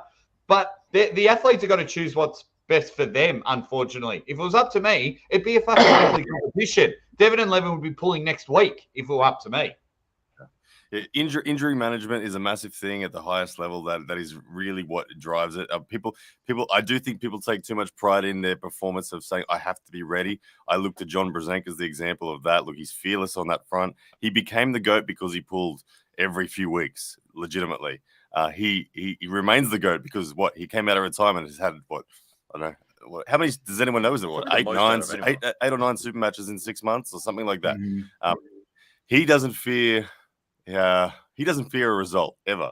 He'll take any match, and there's a lot to be admired in that. I respect also that it's hard to do that, but it is driven by injury. But I'd like to see a big reduction in the amount of time that people think they need for preparation. Unless you're going for Levine, then as Don said, you're going to need a long time. If someone wants to build their name in the sport, the more that they get on camera, the more that they are pulling tournaments, the more that they're getting their face out there, the faster they will rise through the ranks, the faster they'll be given more opportunities. If you're pulling once a year, it's like, okay, great, you won 1 match. That's the 1 match that everyone can go back to look at. Yeah, cool. But if you've got somebody else that's pulling 10 times, 10 big matches, big events, they're seeking out the biggest challenges they possibly can in tournaments here, there. Their name is going to rise so much faster than that 1 match per year. Yeah, I totally agree. Just a quick shout out to Spencer Doucette. He has been a banger, a member for 6 months. For some reason, they don't come up on my chat, and I've got to I just got to read it out. And he says, in case anyone didn't know, I love arm wrestling. I love arm wrestling. So yeah, it's a very interesting, because we're in a very, very awesome purple patch of arm wrestling. It is so good that we're getting so many events and so many big name people where we're all jumping in. Yeah, I'm just under the impression that a lot of people that have been in the sport in the dark days are just a little bit scared that the sport's growing a bit too fast for them. Too bad. Well, guys, here's what's going on. Okay. Yes, we could do this every month and get a road show, and that's what it really needs to be is all comers, like you said, John, pulling anybody, anytime, anywhere. And if you put somebody following that around, that can happen. Here's the problem. A promoter paid somebody and then paid another person, and they have a little bit of name and they got a payday. So they've halted running out because they feel like they're going to get a payday. And that's what's slowing the process of these elites now. Again, I think arm wrestling, in order to grow, is going to be outside the elites. The elites will have their time and their place, but I think it's going to be, those top 10, top 15 arm wrestlers and picking the right ones to put in a group together and doing something on a consistent basis, or an edited or a pilot of some sort to make it entertaining to get out there. But that's what it's going to take. It's got to be a game of arms situation again. And then the elites, everybody will start paying attention. Well, we're going to be talking about it, all 5 of us and everybody involved in whatever. But it's going to take some money in order to do it. And we're really working hard right now. I know we're talking with Caesars Entertainment Group and a few other people, and we want East versus West over here. We want to bring Ryan over. We want to bring Jake over. And these are things that, I think are going to happen in the next year. But it's going to be with people you haven't heard of before. And I think that, the guys that are involved right now in the big promotions and with the big guys, they're looking for things that I don't think are ever going to happen. I think it's going to take a different direction. And they'll have their time and they'll make their paydays once a year or once or twice a year. But in order to grow this sport, it's going to be something a little bit different. It's not going to be the guys that we're talking about today. Yeah, I mean, 3 months ago, no one had really heard of Morozov, and now we're talking, arguing about him in the top 10. I always suggest to any single arm wrestler that is out there is go and create your opportunity. Don't wait for it. We have the unknown arm wrestlers that have exponential amount of potential out there is amazing, is so good. But you've got to go out and create your opportunity. If you're just going to sit and continue to win your local tournament all the time and wait for the phone call just it won't come. Just go and create it. Because then if we've got this amount of elites, and then if more people are winning and making a name for them, then we have this amount of elites, and then we can go 12 months a year all the time. We can have a Christmas bash. I will commentate something on Christmas Eve. I hope Mrs. Aussie Arm Wrestler isn't watching at the moment. She'll kill me. But yeah, there's so much potential. If you feel you're an unknown or something like that, go out and get it. Which is what else? What else have we got? Was that downtime? Awkward silence.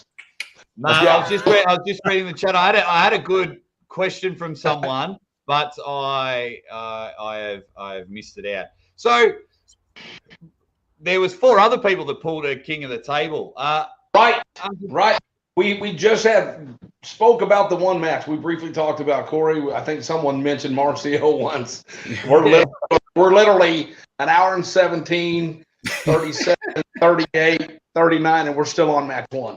I think we're actually about 6 weeks in, plus the hour and 17, and it's about But that just, for me, that just brings up the exact point of storytelling. There was a reason Devin and Levin pulled. There wasn't a reason the other four pulled. But Uncle Jon, Irakli, please tell me your dick was impressed. How good was he? He made me look like a right mug. So Irakli owes me an apology for not losing 5-1, like I said. The one thing I was worried about for Marcio was the fouling, and that did prove to be a significant issue. But I think it was definitely Irakli who was creating that issue, right? Yeah. Irakli had one thing he was doing. And he did it so well that it took over everything that Marcio tried. Because Marcio did try to go out. He tried to go in, and nothing really seemed to work. So, I mean, you got to give it up for Irakli. He looked phenomenal. Looked like a different puller. The comments that he made directly after toward Todd Hutchings is that I will beat you now. There was something in the way. And I got to admit, that was a different guy that showed up than the match with Todd. His hand and back pressure looked superior to not just him, but to multiple people. If you've pulled on Marcio, he's a force. He can pull in so many different directions. but he looked uncomfortable from go. He kept going to Irakli, which I don't think you have to do. I think he got a little aggressive and then found himself in a bad situation trying to survive. And Irakli looked absolutely amazing. So I think you're going to see that match again with Todd. I think he's earned it, and we got to take his word as gold. Something was wrong, it's been fixed, and Todd may have a bad day.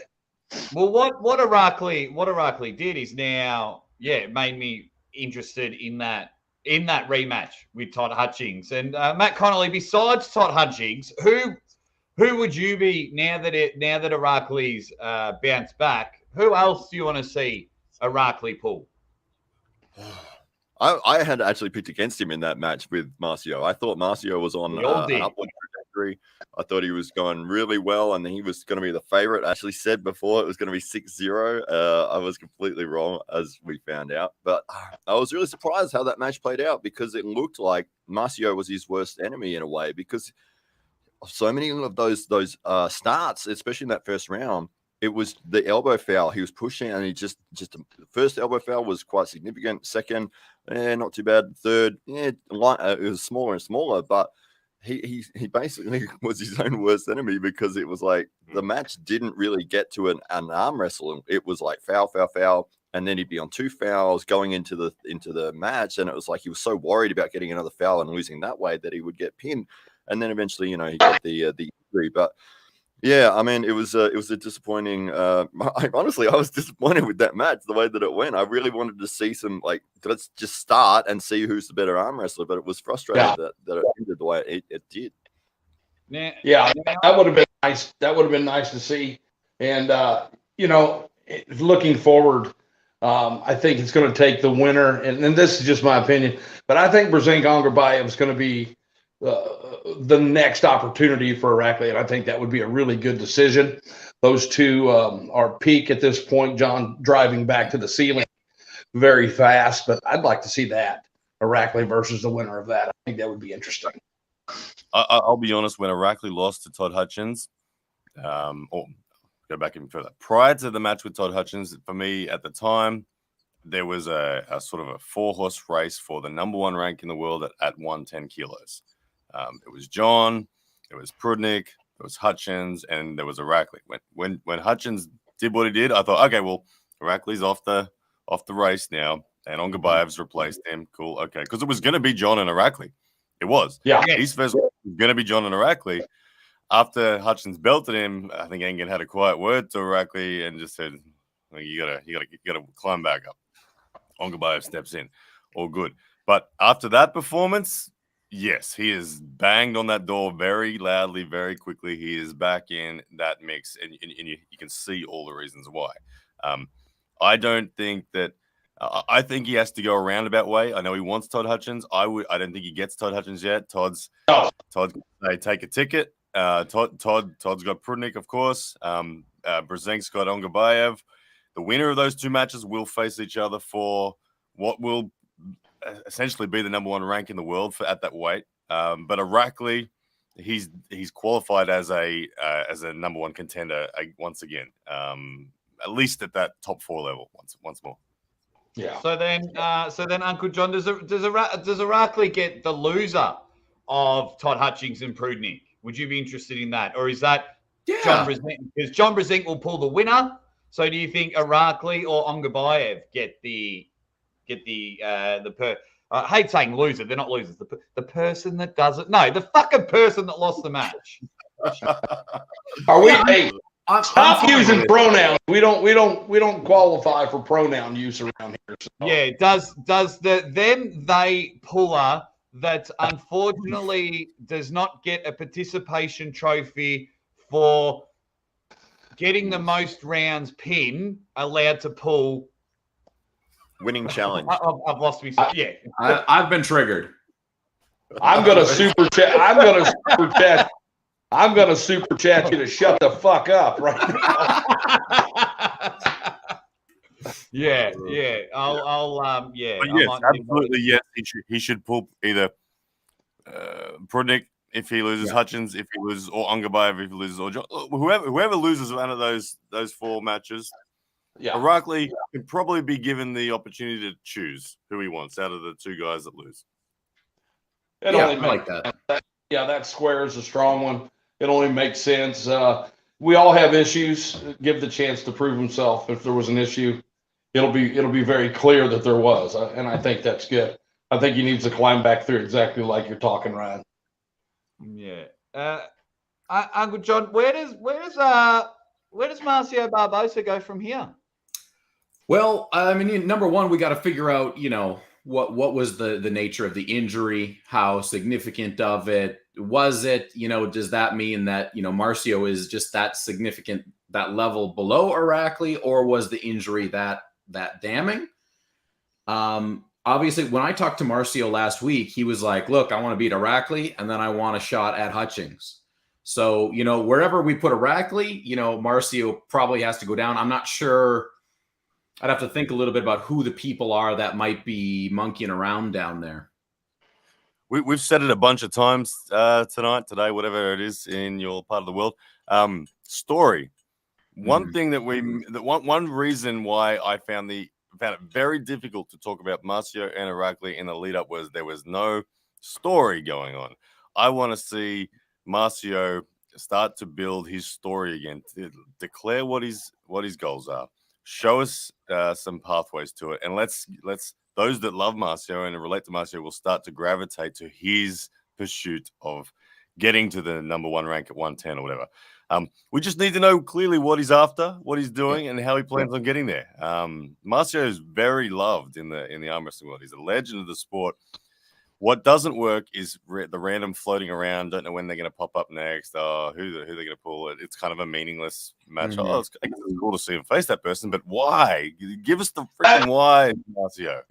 I'll give you some whys, Ryan, and let me just tell you, from my aspect, you've seen me come back, and ultimately, Marcio's been kind of dormant himself. I mean, I know COVID put us all in a closet, kind of, and just kept us at home. But at the end of the day, you want to get back to the big stage, and you may not just be ready. I've learned it the hard way. I went out there, and you're an elite guy. You run back, and you tend to you live and breathe that. Marcio's made big strides in the last few years. I think he just bit off more than he could chew, to tell you the truth. I think you needed a few more months, 6 more months, a couple more matches. Take it from me. I know. You want to be seen. You don't want to lose, and it hurts bad, especially when you're capable of beating the guys you're laying down to. And I am. I agree, and I just love hearing that. Like, hearing you say that makes me more interested in watching your next match. Yeah, like, just be raw, be real, be genuine. Put your experience out there, the good, the bad, the hopes, the fears. Put it all out there. Let us know what they are, and man, people grab on. I just don't know what's going on in that respect for Marcio. I'd love to hear him genuinely open up about it, and just people will latch on, and they'll be, all of a sudden it'll be like, put Marcio in a match. Everyone wants to see it then. It's hard to find a lot of the personality from Marcio. You see a lot of his, like you were saying, you're trying to build a storyline there. It's like Aracli and Marcio. Well, what have we got? It's like, there's not a lot of. I know Marcio's pulled so many matches. He's a legend of the sport, but it's like, where's the personality? What's his motivation going into it? It's hard to find that. I think if he was able to sort of bring that out, he would not only get more opportunities, but he would build a bigger fan base as well. Marcio is just a true athlete in the sport. And let me just tell you, as an entertainer, and I was an entertainer before I was an elite arm wrestler. I wanted it worse than everybody else. Marcio has been on top of the hill for a long time. Your personality, you have to understand that not everybody's camera friendly. He is a beautiful human. This guy is spectacular as a friend, as an arm wrestler, anything you need, he's just there. But you're never going to get that spark unless it's on the table, because there's no better spark. And that's what's great about him. You're just not going to find that charismatic guy until you grip up with him, and he turns into that just amazing. So he's right for the sport. It's going to take a lot to get a story out of him. He's a family man. He works hard. But if you follow him in that aspect, and then you see that guy that turns into that crazy Brazilian that he is, that you got to put it together in a proper form, and that's all they're missing. Someone doing. But, you know, I hear you, Don. But the thing that what I want to say to everyone out there that's an athlete that is one of those quiet types. Look, as a man, one of the most beautiful things you'll ever see in the world is a man that is quiet and sweet and loving with his family and his children, that can turn into a savage when he needs to. It's one of it's the epitome of freaking being a man, and people like Marcio. I like that. And the thing is, I to put content out that people relate to, it doesn't need to be the showmanship. You don't need to have the bravado. You just need to be yourself, be real, be genuine, and be consistently doing it. And Marcio type personalities, man, so many people would love hearing the genuine rawness. And you don't have to be a showman. People will gravitate towards you for the other reasons. And then when the beast comes out, yeah, awesome. I just think that there is a formula, there is a way that even the quiet types can create content that is perfect. Right, Don, what's in the jug? I was waiting. So early, I drink a lot, and then I try to save it, and then I read. It's freaking Kool-Aid. Come on. But I get, listen, the best thing in the world, I work for Kenworth, and it's funny, truckers, and they like to piss and shit and leave it in trucks. But I'm a salesman, so I walk through my dealership with this, and I see one of the up, GMs or upper managers. I go, hey, man, I found this in the truck. I don't think that's Kool-Aid. And you ought to see the reaction. Special. Yeah, so I'm always fucking with somebody. So, but yeah, Ryan, I get you. And, I'm going to turn back to, I know we're talking Game of Arms again, but I'm going to go back to Dave Chafee. Dave, quiet killer, quiet on the table as well. I spent some time with Dave, and I've pushed him to get up there and do the double buys and say some things. I've always liked Dave. I think he's just an exceptional human. But they stopped using him. They cut him. The guy that won Game of Arms Season 1 was not contracted for Game of Arms Season 2. Why? Yeah.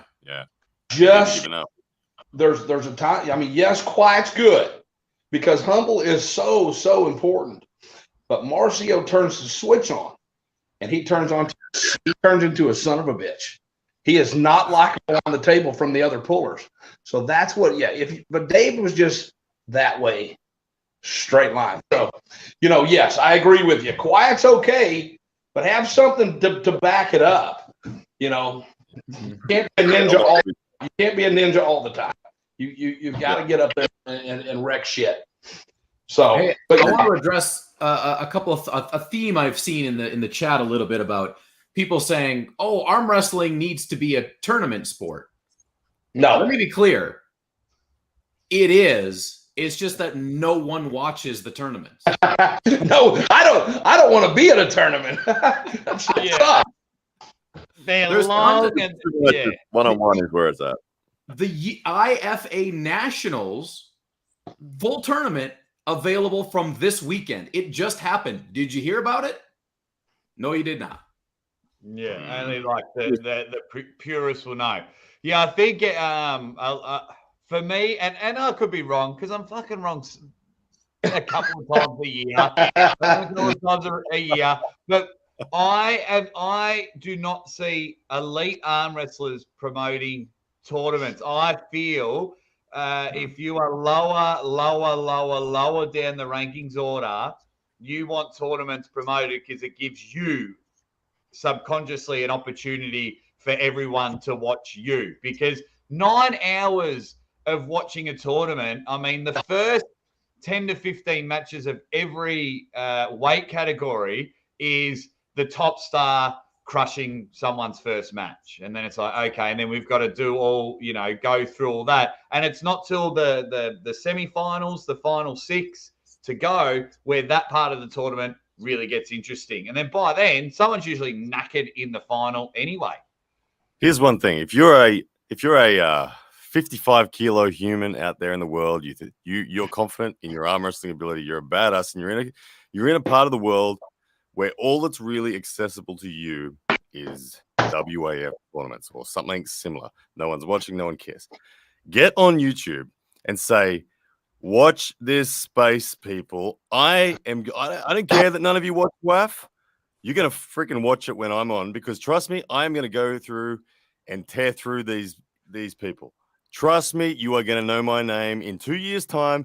You'll all be thanking me for the paychecks you're getting, because my name is going to be bigger than anyone's. That's what Conor McGregor did. There's no reason why you can't do that. If that's your personality and you believe it, just freaking do it. And then people are going to be like, oh, who's this little 55-kilo freaking whippersnapper who thinks he's going to tear up WAF? Let's see if he does it. Oh, you only made it 3/4 of the way through. Then you go back and lick your wounds and you tell everyone throws hate at you, like, you're shitter than you thought. But then you're like, oh, fuck you. You watch. Trust me. 2 years, mothers. I'll tell you. 2 years. Then they go back. Oh, look, he's on WAF again. Oh, shit. He won WAF. Holy shit. Maybe we should give him a super match. Like, kick the door down.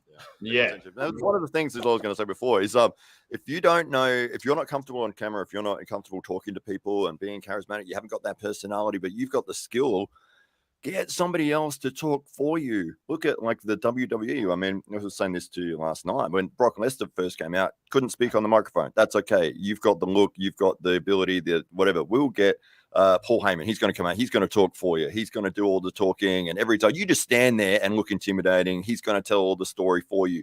If you are not a confident person to speak on camera, if you feel like, hey, I've got the ability, but I really hate selling myself, I really hate the idea of it, get somebody else to do that for you, that they can tell the story. And it's not that you have to be sitting there going, oh, I'm going to be the best and I'm this and that. It's like, no, it doesn't matter. Somebody else can, they can sit back. We were watching John Wick yesterday, and I was explaining how, in the start where the dad is explaining to his associate who John Wick is and why he's so deadly. And it's like, here it is. He's telling the story for the audience to understand why John Wick is so amazing. It's not John Wick saying, hey, I'm amazing. It's other people doing it for him.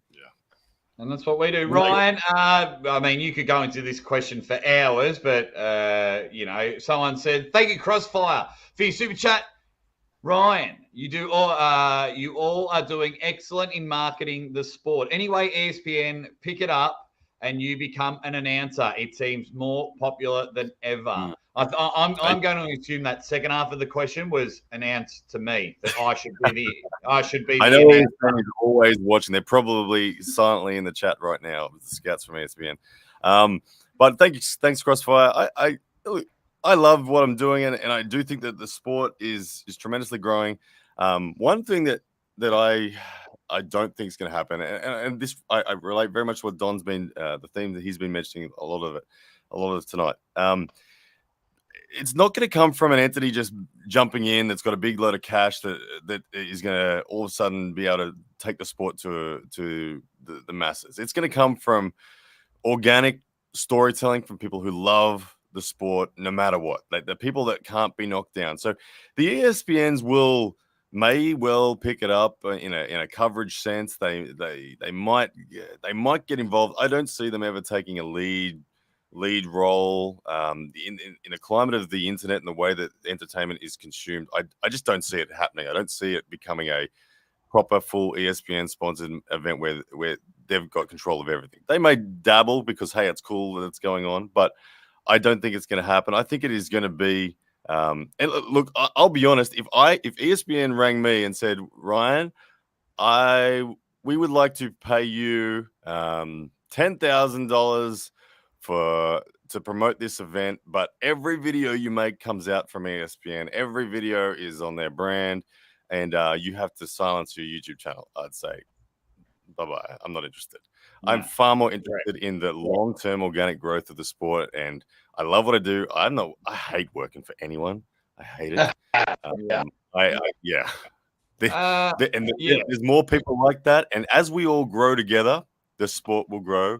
We work with each other behind the scenes. The people in this chat, we're always talking. We're always helping each other improve, and collectively, we'll get there. What the end product will be, we don't exactly know. But we've all got ideas, and our ideas are getting better and better and better and better.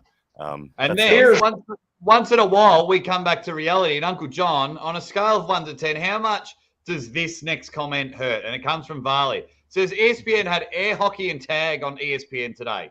How can we not get arm wrestling back on? I've seen lightsaber fights. I've seen a guy make content with marbles, and it's been on ESPN. Uncle John, how much does this hurt? Well, I mean, it doesn't hurt me anymore. I mean, I've been around this for 10 years, and people have to remember that, like, arm wrestling gets hot, and then it gets cold, and then it gets hot, and then it gets cold, and you kind of go through these waves. And I do think in my 10 years in the sport, this is definitely the biggest wave, the most sustained wave that I have ever seen.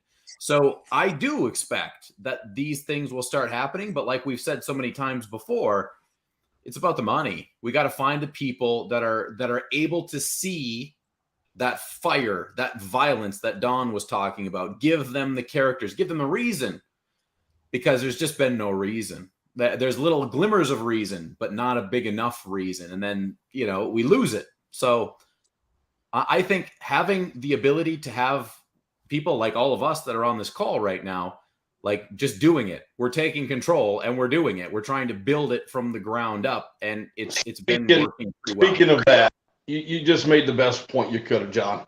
And let's get Brian. I think you have a really good platform started. I don't think it's even close to where it's going to be. You mentioned ESPN and you mentioned these networks, and guys, I think we're looking in the wrong direction. We've spelling bees on ESPN. No one fucking cares if you spell, because I fucking can't, and everybody. Caras cares. Yeah, Fuckoff. How'd I do? Can I have the origin of that, please? I'm going to jump over and say that it's going to take some contacts.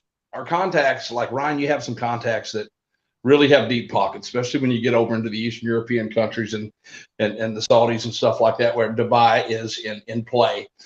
I think that it's going to be, something's going to be streamed. Somebody's going to have to say, okay, we're going to start following this guy, and whoever else happens to work out and get time, because that's really what it comes down to. We don't have the time to take off from our, minimum wage job, if you're lucky, anymore. And go out and do what we want. But if we have somebody that has got the money, somebody pushing them to walk in and say, hey, we're going to film you, Don, this week. We're going to follow you. And this is what's going to happen at the end. You're going to pull, say it's Devin and I again for that, revisit 2012 or 2011 or whatever. It's going to take somebody that's on social media. I think social media is a platform for arm wrestling. I don't think it's going to be televised. I don't think pilots. I just don't think that's where it needs to be. I think there's enough people with Evan's following, you're following, Devin's following. And how this is going to end up is real simple. We just need a little bit of money and somebody motivated to be, behind the scenes. Hey, you stand here, you stand here. Let's see what happens in between. Money does matter. It absolutely matters. It's the one thing that can just say, sorry, arm wrestling, no. I have seen in the 10 years I've been watching closely on the sport, I've seen big injections of cash come in on a number of occasions. WAL, big injection of cash that lived a long time. Fantastic. Moldova, massive injection of cash and then gone. Here's the thing is I've learned to recognize that never rely on them, but capitalize on the moments when they are there. Don't expect those things. Let me tell you what I think here. And Ryan, you tell me what you think. So there's always an individual that's getting a large amount of money to help make a single event successful. Okay. Yeah. And those people are happy to get that big pile of money, and it's done, and they're off. They're running. Okay. That's it's not worth it. It can be there, but it's got to be somebody that actually don't give a shit, that maybe has money or don't care about the money, but cares about the sport enough to go, I give two shits about 2 cents you can rub together. What I care about, how this thing's going to look. And you're one of them. I'm one of them. John, all you guys on here, and a handful of each of us have some people in place that are not here to make that dollar, because we know that there's something bigger and greater out there. And I think with can't too many Chiefs, but I'm telling you something, there's something really close and really big to happening. Oh yeah, I agree. Matt and I talked about it last night. Don, I didn't think I've slept, or I slept last night, but I didn't sleep for 56 hours prior. And I when I say why, and this what happens to me every night is I'll force myself, I'll get in bed at 1 a.m., but my brain will say, my second conscious will be like, fuck you, you're not actually going to sleep. You're going to sit here and keep working in your head and do things. And at 4 o'clock, I'll go to bed. And then at 7 a.m., I'm up doing the thing that I was thinking about at 4 a.m., getting ready for it. There are certain people that, they're not doing it for the money. They're doing it because it's in their being. Their core being is they've found their passion in life and they're fucking relentless at it. And if they're not making money from it yet, they will in the future. Trust me, because they're relentless and they love it, and they're going to keep working their shitty job until it does.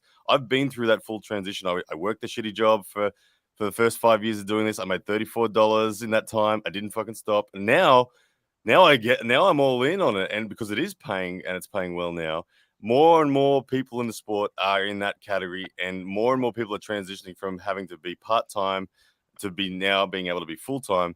That collective weight, I 100% agree with you, Don, is going to be the reason why the sport grows more than anything, because those people, they won't stop. No hate towards those people will make them stop. No money sponsor disappearing will make them stop. Like, we'll strike while the iron's hot when money's available, and we'll make the most of it for the sake of the sport. But when the money disappears, it's those people that will fucking keep pushing that ball forward.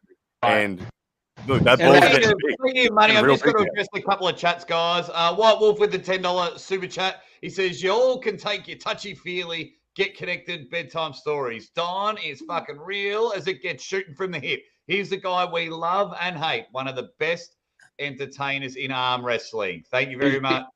He's drinking. He's drinking again. I love it. He's going to keep pace. Crack that Bush Light, you crazy bastard. Throw another $10 and say something else cool about me. Crossfire has jumped in. He says, Aussie, meant no disrespect. It was for all of you. Oh, mate, I was only having a laugh with you, buddy. I was only having a laugh about the ESPN joke. I don't take myself seriously. Oh man, the chat just disappeared. I had something.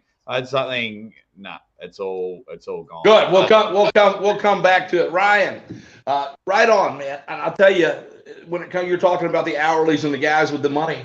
You know, there's a few of us that literally would change their entire life. I got a little money, okay. I'm not rich, but I'm pretty good. But would stop what they're doing if they could just have enough to get through and have a few dollars left and make it a life that's what we done.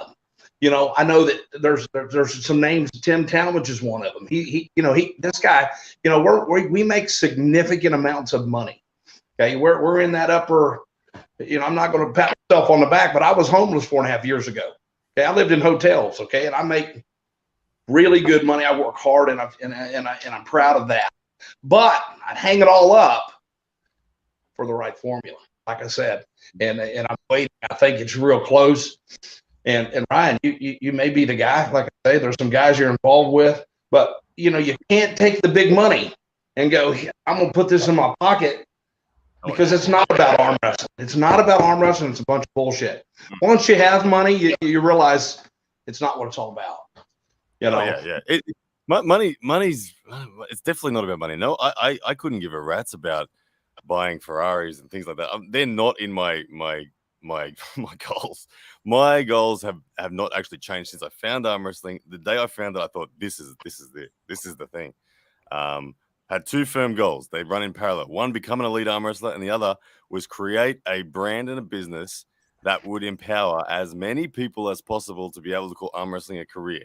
That is firmly still my goal, and that goal for me is actually further developed than my arm wrestling ability. They run in parallel. They drag each other up. But yeah, I am so freaking excited. I can say I'm on a full-time wage because of arm wrestling. Absolutely. And it's the biggest full-time wage I've ever been on. My wife is part of the company. She's on a full-time wage. And there is cream that is 100% equivalent to a solid amount of money that's going straight back into the damn sport. Flying people, traveling people, creating events, sponsoring things that are gonna be big. Like, I get my biggest excitement in life, my biggest thrill. Like when people find things like gambling and whatnot, I love investing in arm wrestling. It's so friggin' exciting to invest in arm wrestling. I get the biggest thrill out of seeing the sport grow. Genuinely, I do.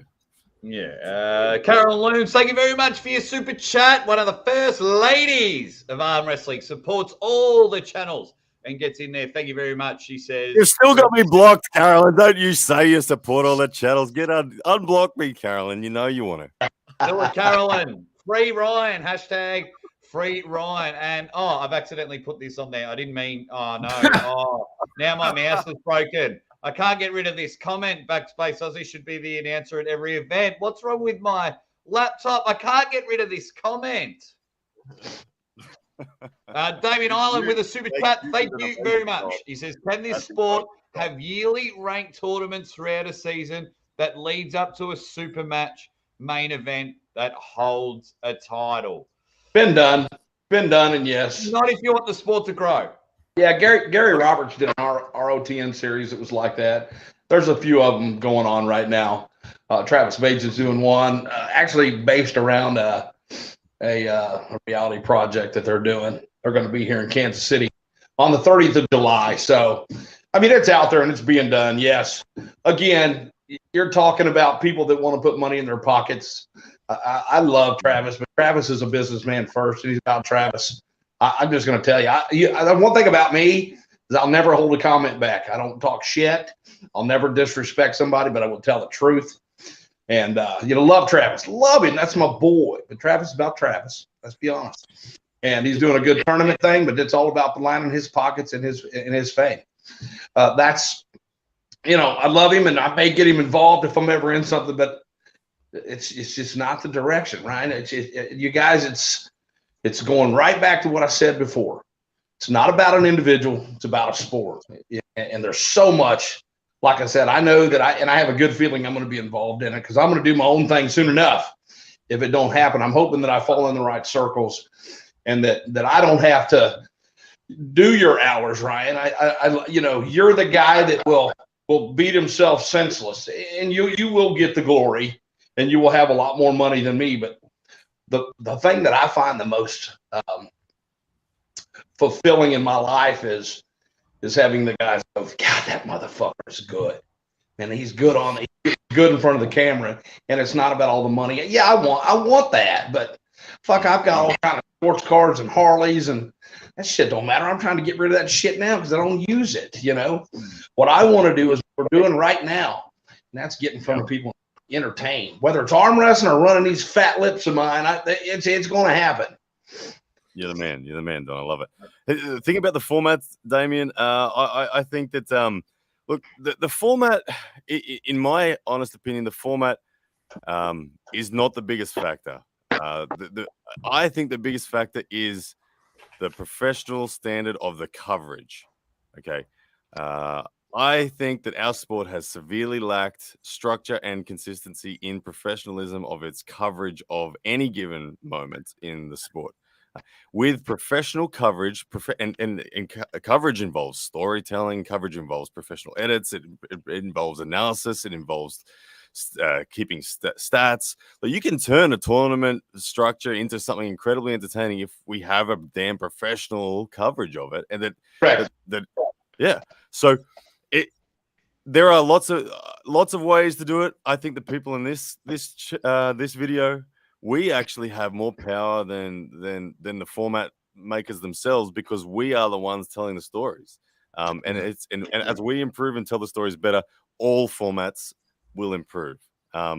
Which one ends up being the glorious format? I agree with Don that it's going to be a entertainment side of center versus the rigid strict side. Rigid strict is incredibly boring. It's going to be somewhere over here that it's going to ultimately end up. So where do you sit on that, Uncle Jon? Because you are both sides. You are a highly huge on the entertainment things, but you're probably one of the rare people that have read every single rule book out there. Yeah. So what do you think it needs? The number. Where is our happy medium? Where is our happy medium with all this? Well, You know, I don't know where the perfect happy medium is, but I think that that medium is a place that allows the arm wrestlers to show their character on the table while still completing matches. Okay? So we have to give them the breathing space to be able to be whatever they want to be, and we have to be able to capture that effectively. And I think the best way to do that is I actually think, you know, King of the Table is not too far off. I think they've got too many rules going on right now. I'd like to see them tighten that up. I love Arm Roar's rules. That always keeps the flow of things moving. But as we go on, I think we do need that entertainment side of rules, but I also think we need to really figure out how people want to watch arm wrestling, right? Like people, $1 million question, isn't it? Yeah. How do you want it? People want it live? They want it, you know, right now you have it live with these pay-per-view events. You have it highly, highly expertly edited with something like Arm Wars, but then a guy puts on a helmet and arm wrestles someone in a shop for 30 seconds, and that has the world on fire, right? Yeah. So how is it that people want to watch their arm wrestling, and which of those people and what value do those people have, right? And how can we attract them more? I think you'd love to compare it to, like, you know, the TikTok, the motorcycle guy who does those things. They've got their shelf life and they've got their little moments, and it's like, okay, this is cool, but you know, it is sort of that viral element of it. And if you look at something like the UFC, like it's a professional fighting organization that has, you know, they sold their company for $4 billion a couple of years ago. They raised it up for being $30 million in debt. And it's like, they didn't do that based on viral moments. It was a consistent production of high quality entertainment and events that put on amazing moments for years to get to that level. It wasn't based on, let's just get one highlight clip of a knockout. Those things absolutely contributed to the success, and they're the things that you want to cherry pick and say, these are the moments that you want to see. But the overarching storyline is that there's 10 fights on the card, and you've got to watch 50 minutes of that fight before that moment happens. But when it happens, it's amazing, and that's what you want to find. Yeah. Say hi to Marshall Underwood, everybody. The future. Hey, what's happening, buddy? What's What's up, happening, brother? everyone? Give him a shout out in the chat. Say g'day to him. I've got a couple of things before we wrap up the show. First, this super chat from UDD, a YouTube banger. You can hang around for the rest of the show. Absolutely. Says right now and the coming 10 years might be the golden era of arm wrestling. Amazing cards with legends and of 30, 40 years still on top and involved with young titans battling. Everything seems possible. Absolutely. We're in a really real pinnacle, a real massive pinnacle of the sport. And once Ryan and Matt come on, I've got something for the chat before we went up. All right. So before we wrap up, guys, what I want everyone to do is you can ask any five of us a question, but two things have to happen. You have to have hashtag the person you want to ask the question to. So hashtag UJ for Uncle John, hashtag Hollywood for Don Underwood, hashtag Massive Matt Connolly, hashtag Ryan Bowen, whatever. Ask your question. Then we'll go around the room, and each one of these guys are going to pick one question, address it, and answer it for you guys. But you have to have the hashtag in there, and then let's get that going, and we'll see, and then we'll wrap up the show once we have all answered a question. So we'll let the chat going from there. In the meantime, while we look for the questions, what's coming up in your world, Don Underwood? What's coming up? Lot of good things going on. We're going to be at the Monster Factory doing the paper. I call it pay-per-view, but it's giving it away. Tremendous match. Looking forward to that. I'm also competing. One of the new young up and comers, one of the national champions, wanted an opportunity. Strong kid, actually from the Midwest, so it's kind of a Midwest challenge. I'm still trying to get myself in shape, like I said, but I feel pretty good, so I'm gonna give a chance. But that, and then we got some stuff with Tim Talmadge and Arm Sports Entertainment, and later in the year, looking forward to. But just trying to stay healthy. I got a lot of surgeries. I'm going to get hip replacement, both hips. Again, as I said earlier, earlier, and my left bicep getting repaired. And so hopefully by next year I'll be able to turn the switch on and bring the lightning out again and get show just how fast this old fat bastard can go still. Beautiful. Uncle John, what is coming up with you? Well, I am on my way in just a couple days to the Canadian National Championships. So I'll be heading to Winnipeg to go do that. I am not going to be arm wrestling. I've been the lead MC for Canadian Nationals since like 2015 or 16. Haven't done it in a few years because of COVID, but I'm looking forward to getting back to doing that. And then once I get home, I'm going to go into a new training block and get real strong for this 360-pound dude I got to arm wrestle at Arm Wars. Yes, okay. We'll get to Ryan and Matt in a moment, but I've picked my question, and it comes from the Aussie ArmWrestler, and he says, #Aussie, why are you the most handsome man in the stream? Well, thank you very much, Aussie ArmWrestler, for your hashtag and your chat. So really do appreciate it. I'm not too sure why, but thank you for thinking I am the most handsome man in the stream. Has anyone found a question in the stream that they like? I want one from Carolyn, but any of them are fine. I don't know if Carolyn's coming. She's blocked me, so I can't see hers. If she's put one, then put hers. Okay. Let me go. Another one here. #Hollywood. Why do you hate me? From the Aussie Arm Wrestler. No, joke. We'll get to some. I think he's talking to the other Hollywood because you know better. I'll get in there. #Uncle Jon from King Hoddle. What's in the bag? What's that? None of your goddamn business, King Hoddle. That's what was in the bag. There we go. What else there? Sol Arun, really good guy, very creative. Says at Aussie Arm Wrestler, which Hollywood though? We have two here. Matt is my Hollywood. Laugh out loud.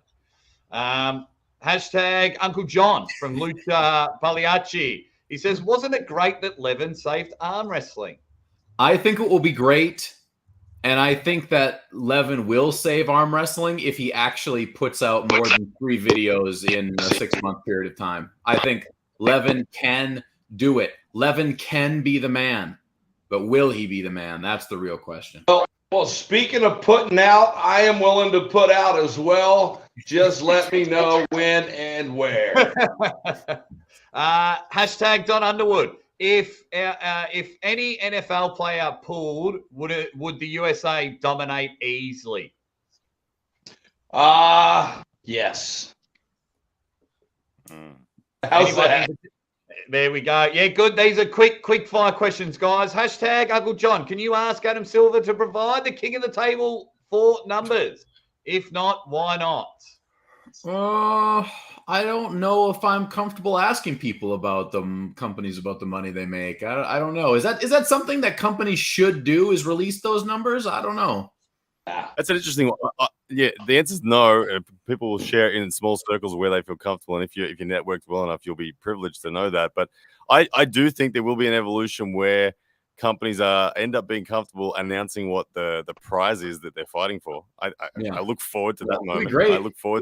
I look forward to knowing that. Oh wow, this match is for $100K or something like that. Wouldn't that be cool? Like, and it's legit. It is. It's for $100K or something. That's cool. I think that's coming. Yeah, cool. I don't think you understand the definition of quick fire there, Ryan, but that's okay. No. This one's for Matt Connolly. #Faker Arkley. Why did you not eat a sandwich? I did. I had a couple of sandwiches. We're going to heat them up after we finish. I feel like it was kind of rude to be sitting here eating in front of everybody, so it's like we'll heat them up after. Definitely rude to do something like that in front of everybody. Especially drinks this trucker's gallon here. Truckers piss. #Truckers piss. Australians. #Australians. I thought it was hot over there. Why are you all wearing sweaters and hoodies? I'm in my garage, and it is the start of winter. I am hot. I am hot right now. I've been wanting to take it off for a while. I'll be honest, but it is winter. Yeah. Phil Woody UK says #Don Underwood. Who is Maverick and who is Goose between Uncle Jon and the Aussie Arm Wrestler? Oh my gosh! He looks like Goose. He looks like Goose. I'm going to go with it. I love the glasses. He almost stole it, but I'm going to go, yes, Aussie's Maverick, Goose's Uncle Jon. Either way, hey, how do you go? How do you go wrong with those two? Both of them killers. Look, No, one got killed, one's a killer. That's the difference. Hashtag send on Top Gun DVD. Lucha Pagliacci comes in. We'll wrap up in a minute, guys. He says, Blue Bowen, does the loser of you and Ray leave the fix? Yeah, absolutely. Not only that, but the losers also got to put a new calendar out in the woods, and they've got to do a whole lot of stuff. But yeah, there's zero chance. Like Levan said, 0%. Ray is going to get crushed. Do not bet on him at all. are you just influencing people, Ryan? How dare you influence people to put bets on there? You know better. I don't know. Was that real? Was that voodoo? I don't know. The decision is up to you, but I'm going to kill him. Trust me. Can we just appreciate that the Aussie ArmWrestler stream can just bring two people that don't like each other together, and we officially have a Love You Ryan from a Carolyn Loom. Carolyn, thank you so much. Carolyn, you are one of the most amazingly consistent fans of the sport female fans. I know that I think I've only got like 1.2% female followers in the sport. So you're leading the charge, Carolyn. Thank you. And look, the doors are open. I love you too. Let's unblock each other. Let's be friends. Thank you, Carolyn. You're the best. Aussie ArmWrestler, bringing people together. That's just what I do. And then I think the last question is, hang on. Just having a look here to try and pick the final question. Last question. Yeah, the keyboard here. Let's just pretending to look here. Just pretending to look. And I've even done a spelling mistake, but it says Aussie ArmWrestler. Has everyone subscribed to these guys' channels? What a perfect way to send off everyone. These guys are all doing amazing things. Head over to the Uncle Jon's Arm Wrestling Show. I'll tell you what, Maximum Bang Monday tomorrow in almost 24 hours' time. The #1 arm wrestling variety show in the world. The games we play, we literally have to get Don Underwood's piss jug because we laugh so much when it comes to that. And get this guy to 10,000 subs. He is 80 to go. 80 subs to go. We're at 10,000 subs to go. And then, of course, underneath me, stealing all my jobs, but he's one of my favorite people in the world. That is Hollywood, Don Underwood. The man is entertaining as hell, and he's becoming more and more involved in people's live streams and on Uncle Jon's show, on Don Underwood, on Aussie ArmWrestler show. He will definitely be a regular. But do whatever you can. If you know that Don Underwood is commentating or emceeing an event, you make sure you watch it, because you're going to be entertained. And once again, I'm building bridges together because Don Underwood has finally met Ryan Bowen in person, and I've finally contributed to the support. And you do know Ryan Blue Bowen absolutely crushing it. The success is the channel. Head over to Pound for Pound Arm Wrestling and enter the code ReadyBang15 for a 0% discount. But just go and support and buy some merchandise. I will update it right now. I promise you. It's there. No, a part of me doesn't want it because I just love doing that joke for everyone. And then, guys, if we could, behind the scenes, Hollywood Matt Connolly. I had to give him his lashings during the stream because he's got to earn his stripes. But he does amazing things, especially on the lower end. He puts out very good content to support his arm wrestling club. He's, as much as he calls himself Hollywood and I just want to interrupt there. Aussie Arm Wrestling. I want to tell you where Matt Connolly's value is like better than anyone else's that I've experienced before. And there's no lie.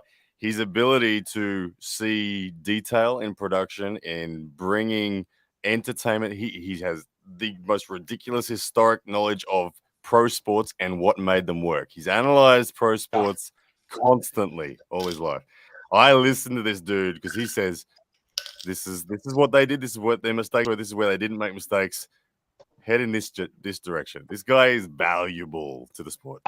Yeah, if we can get him to 1,000 subs, that would be really good. If we can support his channel, and he puts in a lot of work. So if we can get him a couple of dollars in the monetization side of things, that would be awesome, because he definitely does deserve it. So Hollywood, Matt Connolly, go subscribe and then watch one of his videos and says the Aussie Arm Wrestler sent you there. Guys, has anyone got any final comments before we wrap up the show?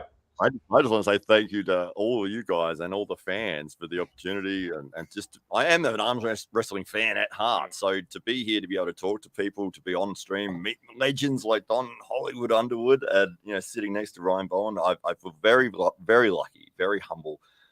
So thank you to everyone. So big weekend. So thank you to everyone for the big weekend. Mega weekend. Love it. Mm-hmm. The support, everyone. Thanks, everybody, for having me. I appreciate you guys. You guys are all doing amazing things. I'm always available, and I always love being involved. One of these days, I might try to do something, but I figure, why with you guys doing amazing things? I don't want to get in the way. So keep it up. Keep me in mind, and we'll see you. We're out of here. See you guys. Dead Set Legend.